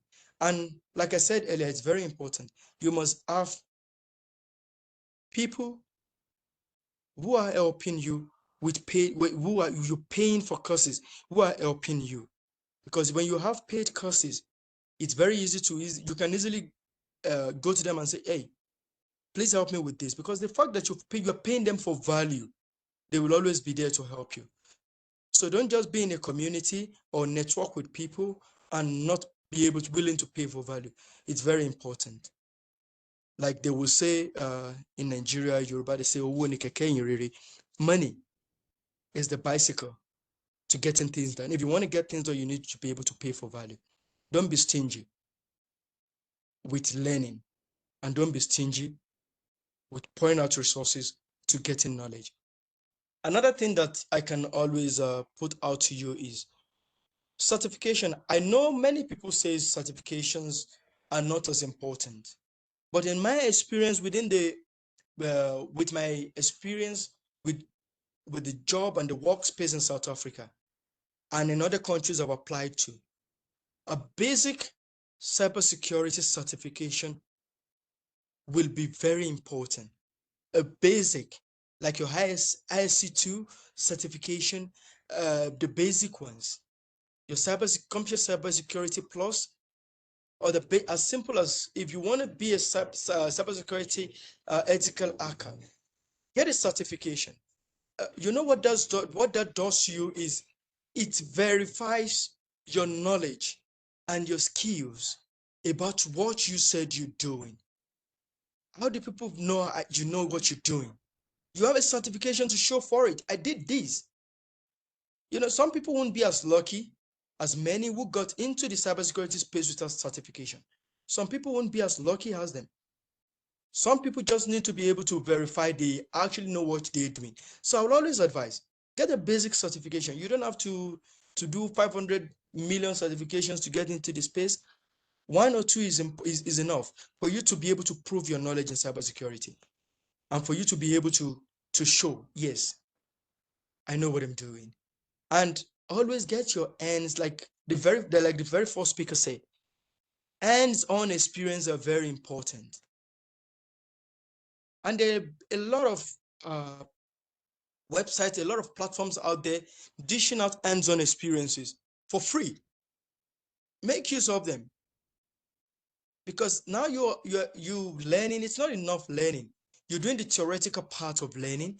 What happened to the practical part of your learning? You have the practical knowledge. So if you're in for an interview, your interviewer will be blown away because they know you know what you're talking about because you've done it. But you read about it, yes. You can, some people are blessed. They can read and they can tell you what they read, like they're really doing it. But now get it done. But they can't. And I remember I was in one interview, and my whole interview, nobody was there to talk to me. When you log on into the interview, a guy was there and he said, hey, Emmanuel, how you doing? Yeah, I'm going to be your interviewer for today. So I'm dropping you a link to your interview. And then once you're done with your interview, just click submit. I'm going to chat to you later. And it's gone. And now I clicked on the link. Now I have a whole task in front of me I need to tackle. So now I had to prove to them I know what I'm doing and I can actually get this done. and now you don't have the knowledge, you don't have the basic skills, and you get yourself in an interview like that, and you have a task to do. And one thing I've realized, in some industry are connected. Okay, this industry has posted a job, and then another industry posted a job, and you'll be surprised that the first industry that posted a job is a mother industry to the second one that posted a job. So now, funny as it may sound, your interviewer or the HR are the same people, the same set of people. Your application will go through the same table before now coming back to you. So you need to have the basic skills and the knowledge. So you fumbled in the first interview, it might take you a longer time to come back, because you never know who your next who the next people who are offering you a job. You never know how connected they are to the previous people you had an interview with. So it's always important to have a hands-on experience. And I will advise you, if you here and you're not paying for courses, SpaceBlock is offering a whole lot of training on cybersecurity, from non-technical to technical. And these are not paraphrased knowledge. These are in-depth teaching. I am a recipient of that training. And I can tell you for a fact, I have my knowledge, my skills to show for it. And I have my experiences to show for it. So if you're ever struggling and you're wondering, how do I get cybersecurity knowledge? This is a good platform for you to learn. SpaceBlock is a very good, and I heard the first speaker saying he wasn't sure if they're offering trainings in other cities. Yes, they are. They offer trainings virtually. I did my virtual training. I haven't been to Nigeria in many years, so, and I can tell you, I'm within the SpaceBlock space. I am a recipient of a mentorship from Mr. Akin, and I am a recipient of learning from the SpaceBlock. So you need to speak to him. He has a solution for everything for you. I can tell you for a fact, he is indeed an evangelist of cybersecurity, and he is indeed a prophet of cybersecurity. When I went to him, I had so many things to show him. I had a whole lot of CVs to show him, and he told me specifically, with everything you have, this is what you need to do, and this is how we're going to go about it. Our training only lasted for 3 months, and I can tell you, it gave me more value than I've learned. COVID happened in some places. From us, COVID started from 2019. So my knowledge from 2019, you can calculate how many years ago that was. And I only got my real knowledgeable value just slightly, almost a year ago. So when I can tell you, I'm a very big evangelist of SpaceBlock. I speak about them a lot. So if you ever have anything you want to do, please go to him, speak to him. You have him right here. Speak to him. He's active on LinkedIn, he's active on Facebook, he's active on all social media platforms. Please speak to him. So I know many people would be wondering, why is he speaking so much about it? Because I know what I'm talking about. If you ever been in contact with him, you know what you're talking about. Okay, and another thing I want to advise you to do is, please be able to balance between your work, study, and your life. Because, okay, I say that because many people are now they're now navigating the cybersecurity journey, and they are moving from a different industry. I have a friend who is a medical doctor. He is actually a gynecologist, and now he's he's into cybersecurity. He has a very crazy hours of work. His hours are crazy. Sometimes is in theater straight 1 week, and sometimes he's busy with. So when he came to me and he spoke to me about cybersecurity, and I told him, you need to be able to balance between your medical field, your study, and your life. It's not enough pulling crazy hours, working and then studying, because at the end of the day, when you're working so much and then you're putting in so much time to cybersecurity, and then less time, put so much time to your work and less time to cybersecurity, you won't achieve as much as you want to achieve. So you should be able to put a balance. And while you are working and studying, you should leave as well. like people like us who are living outside the country. I live in South Africa. Monthly bills are paid monthly in South Africa, unlike Nigeria where you pay annual rent and all. And you find out, funny enough, the amount you're paying for rent is what some people a month is what some people are paying a year for a rent.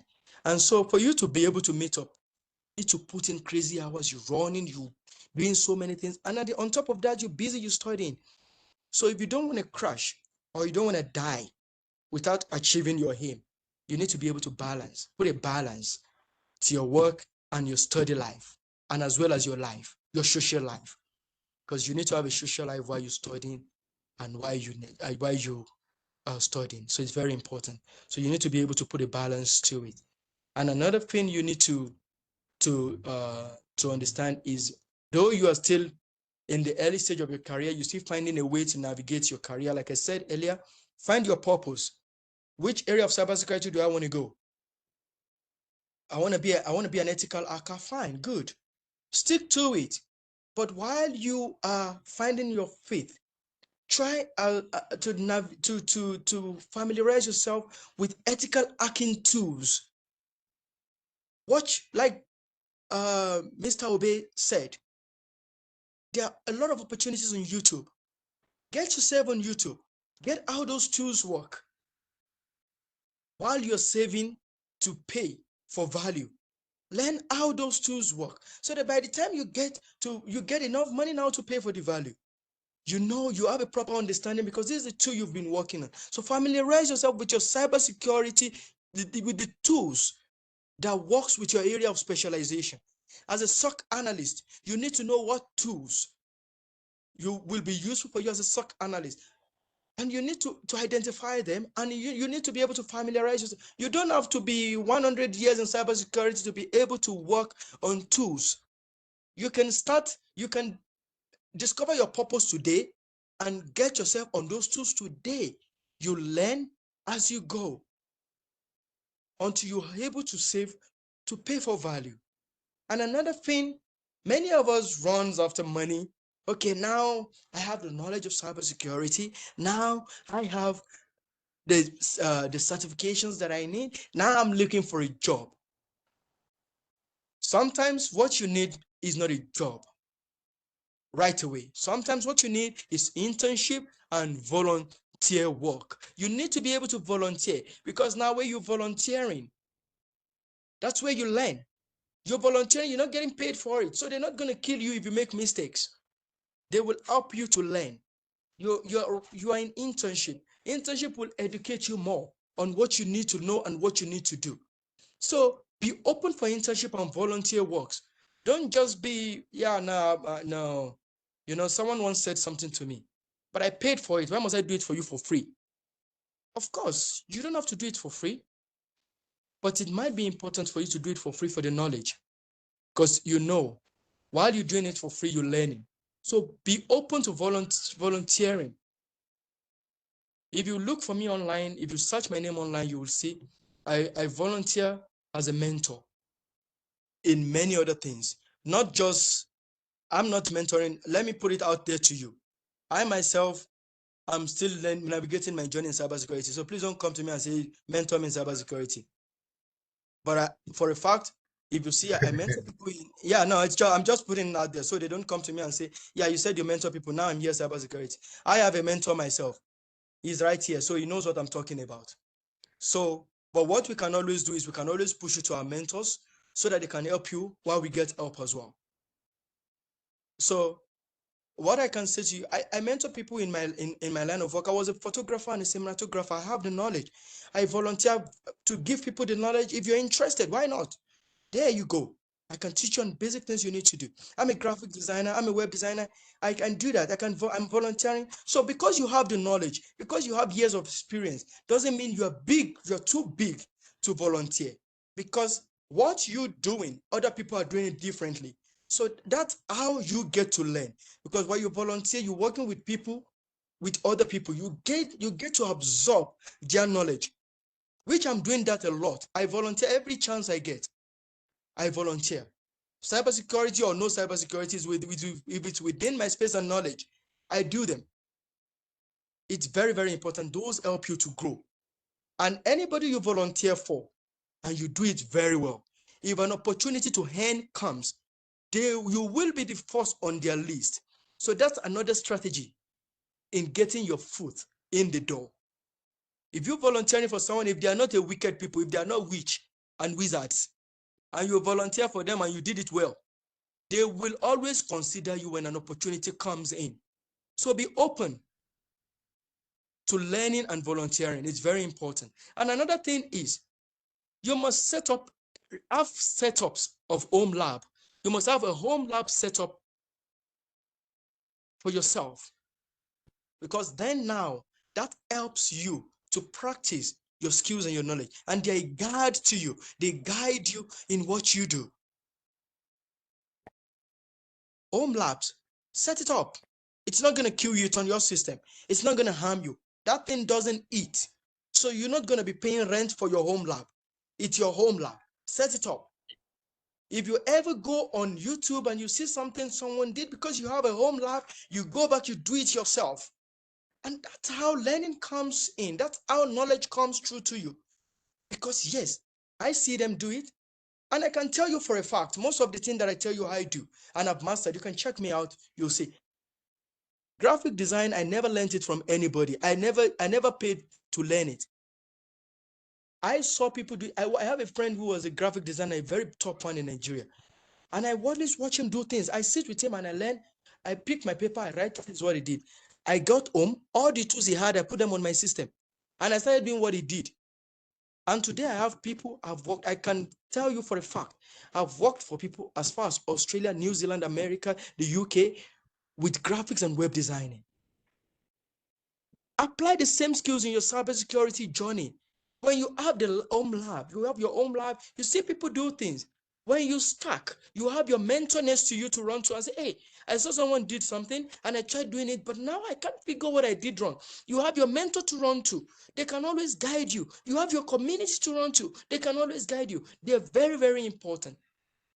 It's not just important to learn. It's also important to be able to put your knowledge to use. Even if you're not earning from it, you must always take note of that. Set up a home lab. And another thing I did for myself is a vision map. Draw a vision map. Where you're starting now as a SOC analyst, and you know you don't want to end up being just an ordinary SOC analyst. You want to be a leader in the industry. You need to start from somewhere. So you need to have a guide that it's something that pushes you to do better. Something you go back to every day and you say, how far I am today. This is where I am. I need to do better. So that's very, very important. Very, very important. And like I said, learning, stay up to date. Be in touch with the trend within cybersecurity. AI right now is a very, very is a force to reckon with right now. And people are leveraging on AI right now. So that's the latest trend right now. So you need to be able to work within the latest trend in your industry and leverage on it. You align it with your skills and use it to your own advantage. While people are still doing things the old traditional way, which I know is the best way to do things, but leverage on it. Work smart, not hard. While people they give you task and your colleagues are doing task for 5 days, and you know you have a tool that can help you in 2 days and still do it right without messing things up, go for it. Because while you're done with that one, another opportunity comes in, you grab it. Like I said, don't be greedy. Don't be greedy. Make sure while you're doing things, you're doing it with the right motive and for the right reason. So it's very important. Leverage on the industry trend. There's always new things. Cybersecurity, like I said earlier, like every speaker that I've spoken earlier said, it's a very broad and advancing industry. It's advancing every single day. I can tell you for a fact, I learned computer engineering in 2009 in Nigeria. Before leaving Nigeria, I left Nigeria immediately after to South Africa. I learned computer engineering. And now, one of these days, I had a problem where I'm working, and I felt I need to do this. I can do this now. I studied computer engineering. I fix everything, printers and everything. So networking, I know. And then when I got there, I realized, I'm about to do school, man. Because everything with that printer is completely different from what I studied. But because I've lost touch with the trend, it became very difficult for me to fix. Now I had to pay for someone to come and do it. So you can imagine how that is. So, but if I had been within the space, there's the latest trend, and I'm keeping myself updated with the trend, I don't have to pay anybody for it. So it's very, very important. So I know what I'm saying when I'm saying get in touch with the latest trend. If AI is the trend right now, get in touch with it. When it goes to something else, make sure you're there.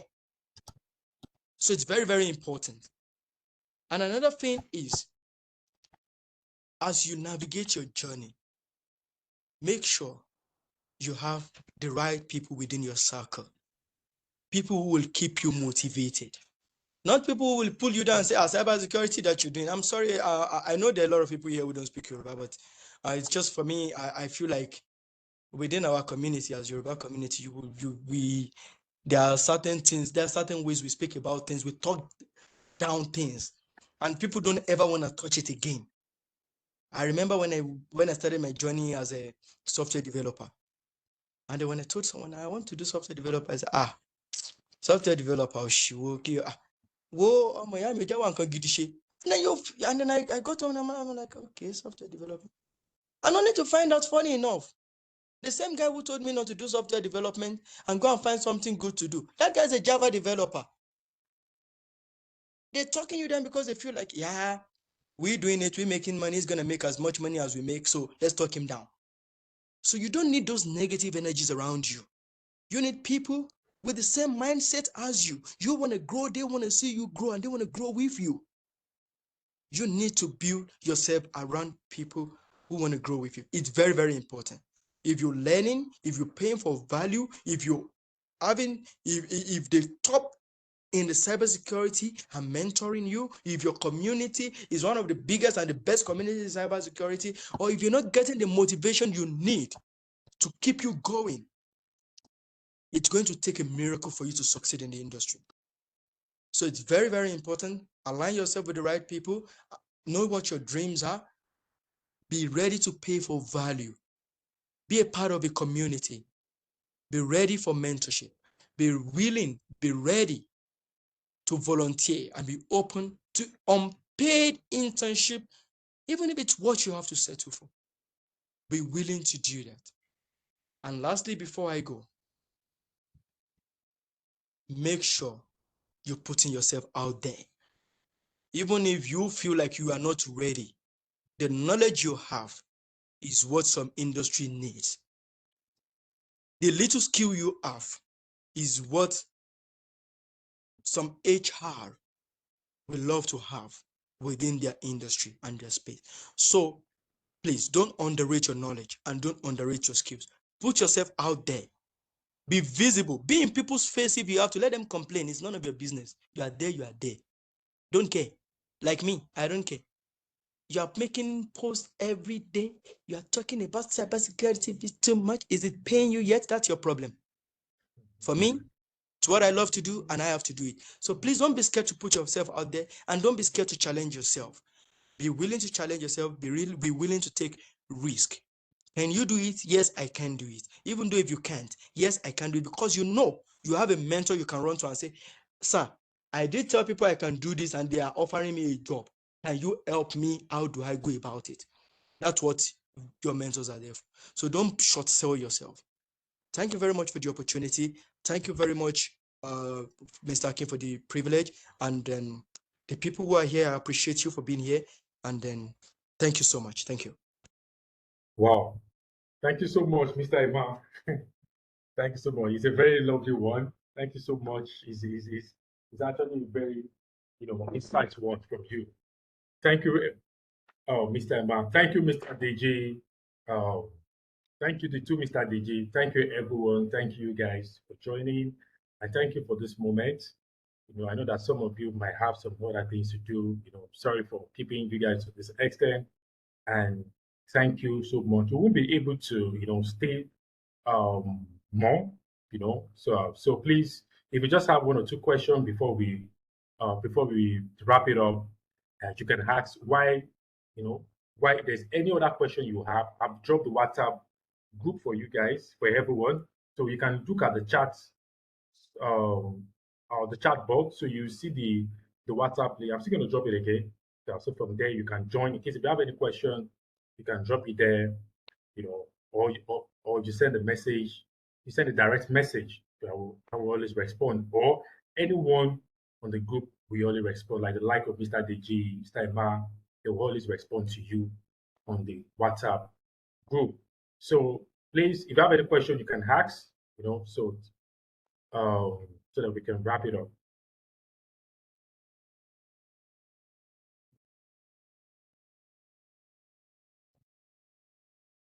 Any question from anyone? Okay. Okay, there's no question. I've dropped the WhatsApp group again for those that want to join. You can join, or maybe you have family, friends, people that you want them to be part. You can always send it to them. So in addition, so for those that just starting their career in cybersecurity, and for those that are already in cybersecurity, is a field that you need to be dedicated based on what the three speakers have said so far. You need to be dedicated.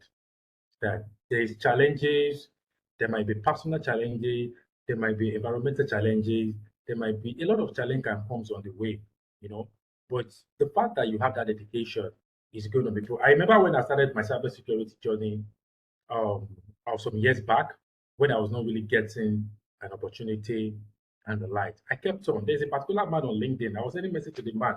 I even sent it on the WhatsApp so that most of some people there, some people, sometimes complaining that, oh, I'm not getting this, I'm not getting that. I sent it to them on the group. And what Mr. Iman last said it, you need to be what? You need to be open to work. I sent a lot of message to this man. This man did not respond to me.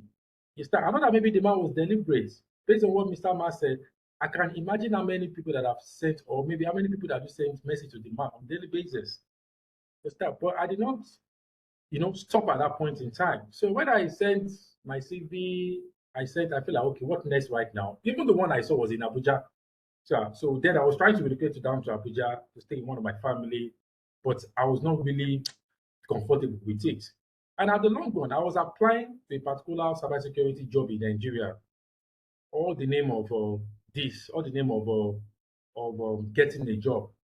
Yeah, there's particular one where I don't even know anything about the job. I just applied, and the company invites me. It was actually a one-top company in Nigeria. So the company invites me that I have to come, and then when I got there, um, the assistant manager was a Nigerian.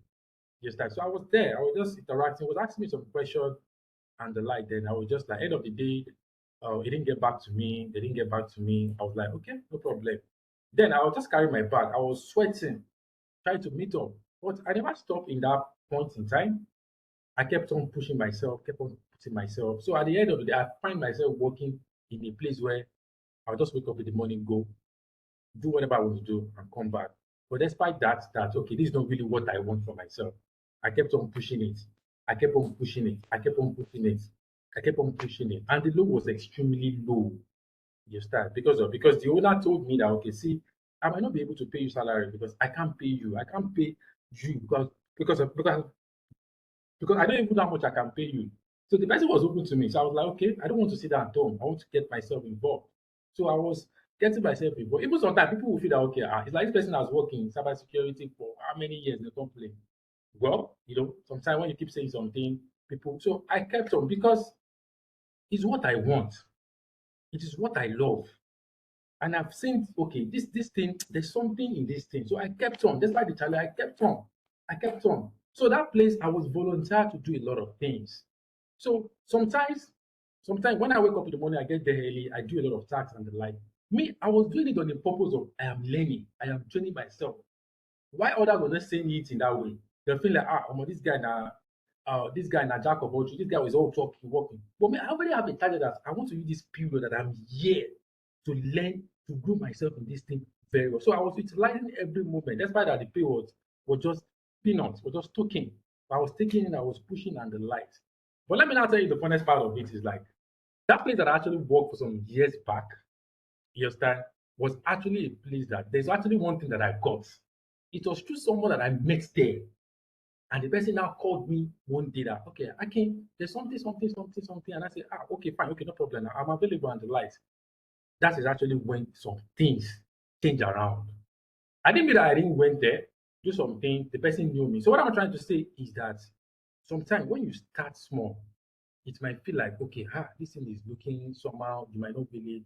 But sometimes God has a purpose for us in every journey of life. And that's why I always tell people, in every place you find yourself, don't play politics. In every place you find yourself, don't try to feel like, okay, this and like, because you don't know what's going to happen tomorrow. You don't know what's going to happen, you know, in the next coming, in the next coming future. And the future is not something that 20 years. The future is even now. So meaning that you don't know what is going to happen tomorrow. So it's a journey that actually, it's a journey that sometimes it might be frustrating. I won't lie. You might feel, okay, what's happening? I'm not getting job. I'm frustrated. And even sometimes you might be working and be frustrated. I remember sometimes when I wake up in the morning, I was not happy within myself. I was like, I'm not getting what I really want. I'm not getting what I really want. You understand? But at that point in time, I did not allow that to affect me because I have drawn a roadmap for myself that okay, I am to achieve this. Okay, let me just hold on a little. Let me achieve this. Immediately I achieve this like this. Oh yeah, I'm moving straight off. Understand? I already structure.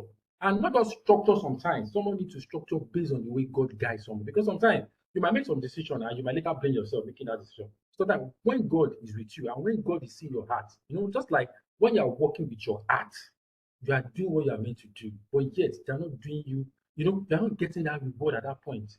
In that point, God is seeing your heart, God is seeing your effort. You understand? God will be the one to be guiding you. God will tell you when to leave. And God will tell you that, okay, at this point, oh yeah, move. And when you move like this, you just say that everything will just turn around. And you will feel like, it will be like a magic. And feel like, what happened? What happened? How come? You just see everything moving and just feel like, okay, let's just keep. So it's a very promising career in as much as someone have that dedication that regardless of the challenge, I'm going to do this thing. I will keep on doing this thing. So when all those mindsets, all those mindsets, all those components as in place in someone, front, and you keep on pushing it, you always get to you always get you always get something out from it. Not just something out from it, you always get something fantastic from it. And another thing again is that connecting, making people don't see anybody as a as a as a or as a competitor. There are some people like that. They see people don't compete with anybody. That's why I always tell people don't compete with anybody. You're not competing with anybody. You're only competing with yourself and what you have for yourself and the place that you are going to. There are some people that in the next 20 years, in the next 10 years, you might not hear them again. There are some people that in the next 20 or 30 years from now, you see them exploiting the cybersecurity. You understand? So sometimes you might see someone that you just see in the next 20 or 30 years, you might say that the person you know, might be someone that okay, it will boom. So sometimes we need to have a kind of future plan, future structure. Like what I always tell people, just like at some point you need to be able to define what you want. At some point, you need to say, okay, what did I do now? Is it work? I need a work. At some point, even in this work, what I really need is it experience that I need? Is it profile I want to build? Okay, I'll build my profile now. What next did I need? At this point, say I need to get something more better. You get it. At this point, what did I need? Okay, I need to be innovative. I need to be innovative to see okay, which solution can I solve that even when I sit down at home sleeping, money will start coming because end of the day it still bounce back to that. But the fact that you do not put money at first as someone that just started cybersecurity career, the process that or how far you've grown yourself, are things that is going to help you understand, in getting to this level at the point that you now get to the level where you just become a consultancy. You just sit down, people just okay, we want to do this and that because it's experience. And experience is not something that you can just get it from people, or maybe you can just get anyhow. It's experience. And once you have the experience, you've had it. You have it already, so nobody can take it away from you. Just keep leveraging, building on those experiences, and keep on. Like I said, the career can be so frustrating sometimes. You might because sometimes you might not get that thing that you want. You might be feeling that no, but the fact that you are not giving up, you are still on the track. You keep connecting, you keep communicating with the right people, you keep communicating. Something can just happen overnight. It's like the way I just said it that there's someone that I work and like it was even a lady. The lady just come there on a daily basis, we just talk. You will see me, will tell me that I can please can you do something for me? I say, okay, I will do it and the like. And then I was being active. I was working like as in I was working like mad. You understand? So I never knew that lady was seeing it as like something like almost like some years ago. But the fact that I left to continue my life, we were still communicating. And that's why I always tell people that, sometimes we just need to keep into, keep into some communication. Before you know, anything can come out.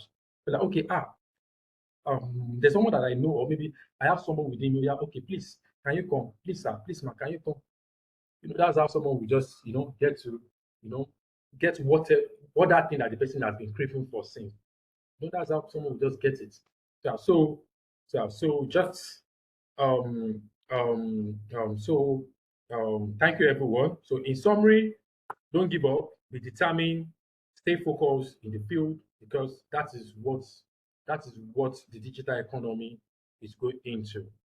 Because um digital digital space without security is useless. Yeah. So and now security is something that is compulsory. It's not something that is an option. It's a compulsory. It's a compulsory domain right now that everyone needs to key into. So and it's not dying anytime soon, except maybe they want to shut down the internet totally. And even though they shut down the internet totally, we still need security on a daily basis. So it's not going anytime soon. So please try to stay focused, reach out, connect. Don't be afraid in asking the question. Don't be afraid in starting. So that's all. That's actually what I have to say for now. So thank you guys. Thank you everyone. And if you still have any question before we end the meeting, you can ask.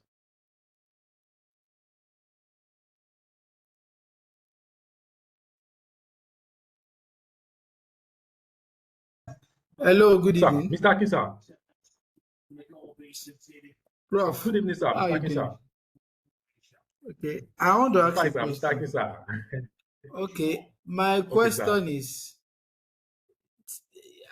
my question is on the effect of AI on cybersecurity space because I'm so much concerned about about Oh, deepfake yes, sir. technology where they can actually clone somebody's voice using it for Yes, different sir. things, for verification, video, and all those kind of things. From the security space, especially from the defense angle, I don't know. I know that nobody has actually looked into that space. You understand? So me, I'm thinking that Yes, sir. how can somebody begin to explore that environment just for the good side of it? Because I'm looking at the situation. Okay, sorry that I have to chip in this. Look at the issue of this Okay, sir. Bobrisky and VDM of a thing where a video was released or something like that. I know a little forensic comes in there.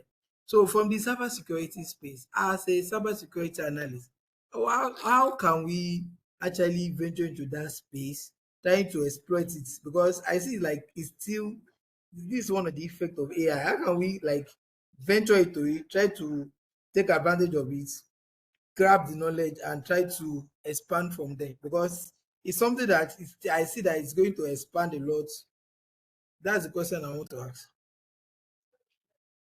Okay, sir. Okay, sir. Thank you very much, sir. Okay. So okay, before the three speaker contribute, so let me just say something, sir. Okay, so now it's something that is going on right now. And okay, let me give an example, like the project that we are working on, I'm actually working on, is actually called AI bias. And what does it mean? Ability to actually detect, fake information, ability to do what? To be able to separate data that are not inclined. Is that so? Using different data, our data source to be able to what? To be able to. But what we actually do right now, we actually train our own machine with our own data. So developing it from the scratch, using our own pattern in way of detecting AI biasing. So in that, regarding to what you asked now, sir, it's just something that actually are surrounded with AI, AI biasing. Yeah, AI biasing, which sometimes, let me just give a general example. Like the way now that students make use of AI to um to do assignment, to do a lot of things. People use AI to extract a lot of information, and we also have some other AI platform that detects that this information is coming from AI. It's actually coming from AI. So in that part, defensive solutions should be able to what should be able, depending on the type of defensive solution that they're trying to train, to be able to what to detect fake voice, depending on the pattern that they actually want to use in detecting fake voice. But however, so far I've not really seen that at the moment so far, and that's why I say that AI biasing is still something going right now. Yeah, I've not really seen company that have actually ventured deeply into AI biasing, but there's some company that are doing research on the ground regarding to AI biasing. So it's still on track to be able to detect fake voice, um, and many more like that. So that's my own take at the moment, because now AI is something that they are not training it. They're not training it in a way that if care is not taken, even sometimes when you even train a detective AI machine regarding to on the type, it might be for voice, it might be for documents, it might be for anything, it might even be for malware, to detect malware pattern. So it depends. So now AI is now there to actually carry out a lot of tasks based on how they have trained it to be able to perform those tasks. And that's why they're actually bringing out a framework that everybody must follow this framework to be able to make sure that this what you are building does not go beyond this this limit. That do not go beyond this extent, because they know the extent at which AI can actually go. And they know that we have a lot of expertise in play that will actually train this AI to be able to perform this. So they too are actually bringing out to regulate it in general, to regulate the AI domain, to make sure that you must be able to do this. There must be transparencies in this, so that anything you build must not go beyond this. So anybody that is actually building something that is not being transparent, they are not really showing transparency in it, and you are not really making it in a way that there should be a way of how you can detect, automatically there will be an issue. Yeah, so at the moment, I guess that is still going, and there's no really specific. I'm not sure whether there is a specific solution towards that, because at the moment we know that AI is still coming up, and it's still coming up. It's still something that we're still using to solve a lot of problems out there.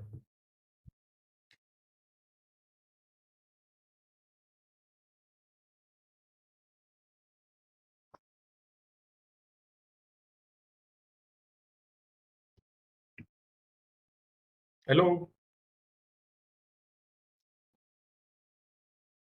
We can hear you. We can hear you. Okay, so that's just what I can say for now. So regarding to that, so that's actually what I can say regarding to the voice. That's what I can say for now. Yeah, but which is actually different from some other parts in cybersecurity solutions that are AI incorporated. Okay, how can I prepare myself for that kind of environment? I know it's something that I will stay involved.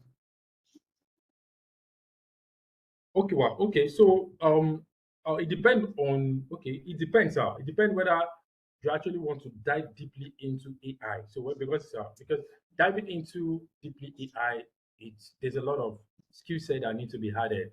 Someone need to at least someone needs to have knowledge on machine learning. Someone to be able to have knowledge of machine learning. Someone needs to have knowledge on some programming languages, and someone also need to also get exposed to different different. Now, I'm not talking about cybersecurity right now. Maybe AI in detecting malware, AI detecting phishing, AI detecting social attack. That one is a different thing entirely. So just AI in general in all those minor tasks like voice, document, all those things. So it's just a general AI, our AI skill requirements, machine learning, Python, which is actually very important. Yeah. So that's just a little one I can recommend for now. So ability to actually have knowledge of machine learning, to be able to have a very deep knowledge of machine learning, know how well that a machine can be trained, understand data structure, and also have knowledge of programming language very well. It's very important.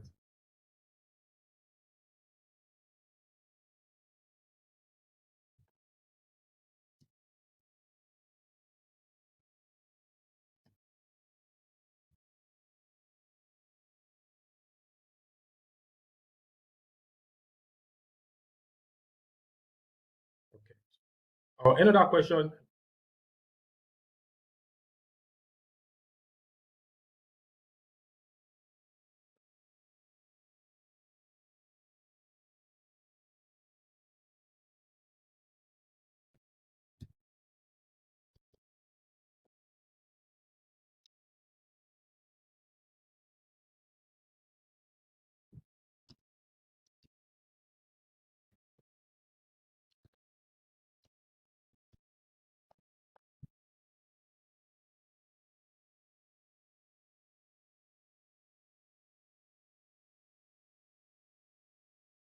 Hello. Another question.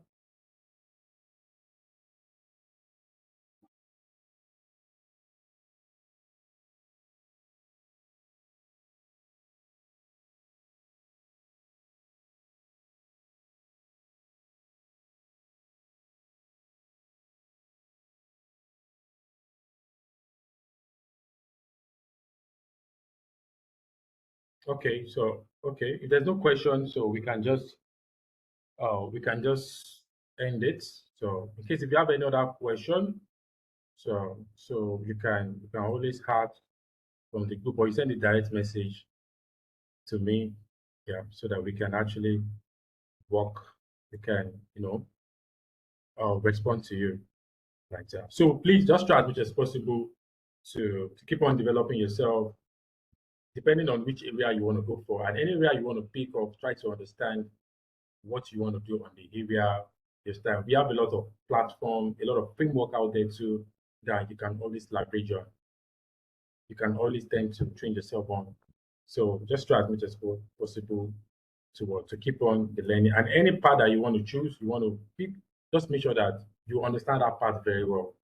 So that you understand it very well. You know what you are meant to do. You understand. You know, okay, these are the skill set. These are the skill sets that's actually needed for this one. So let me just give an example. We have a lot of even AI platform out there that make a decision, that make automated decision. You understand? So we have most of them out there.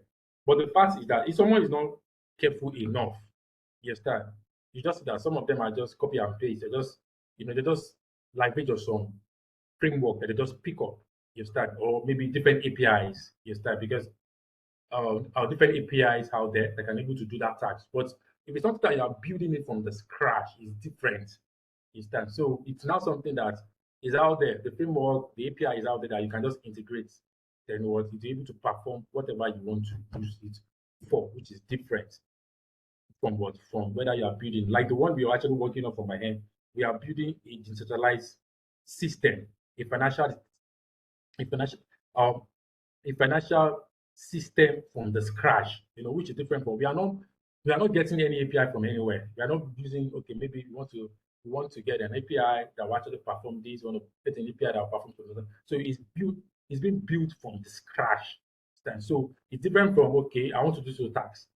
Yes, that, and the API is available. You can just integrate the API, depending if it's a paid API or non-paid, or if it's a public or private API, depending on the one you want to, and how confidential what you are doing is. So that's it. So if there's any other question, you can always ask. And besides, please, there's a lot of resources out there. So just try to know the one that you want to use and the one that you should not use, so that from there it will help you in going more deep in your cybersecurity journey. Understand? So depending on whatever you want to do. And like I said again, be innovative. Innovation is very, very good. Someone can wake up with the money. Like what Mr. Akin said right now, this is the problem. How can we be able to solve this problem? You understand? So if it's something that, okay, what are the things required for this problem? It's an AI that we're able to do this. What are the components integrated to be able to do that? You understand? So you should be able to understand how some things work, and how can I be able to build a solution that will be able to detect this. You understand? So it goes in line with innovation, it goes in line with what is required for you to know. What are the resources that you need? You understand? Like I said, a lot of resources are out there. That we have a lot of open source tools depending on how you want it. You understand? So that's it.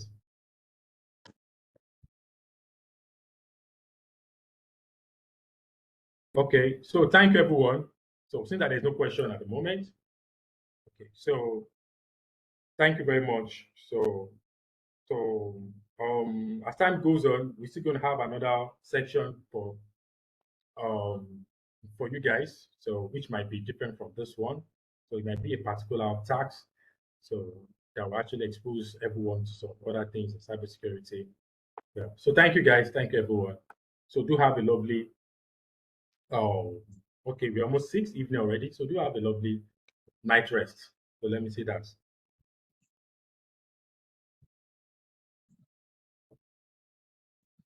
Yes, thank you, Mr. Akin. Have a lovely evening. Thank you.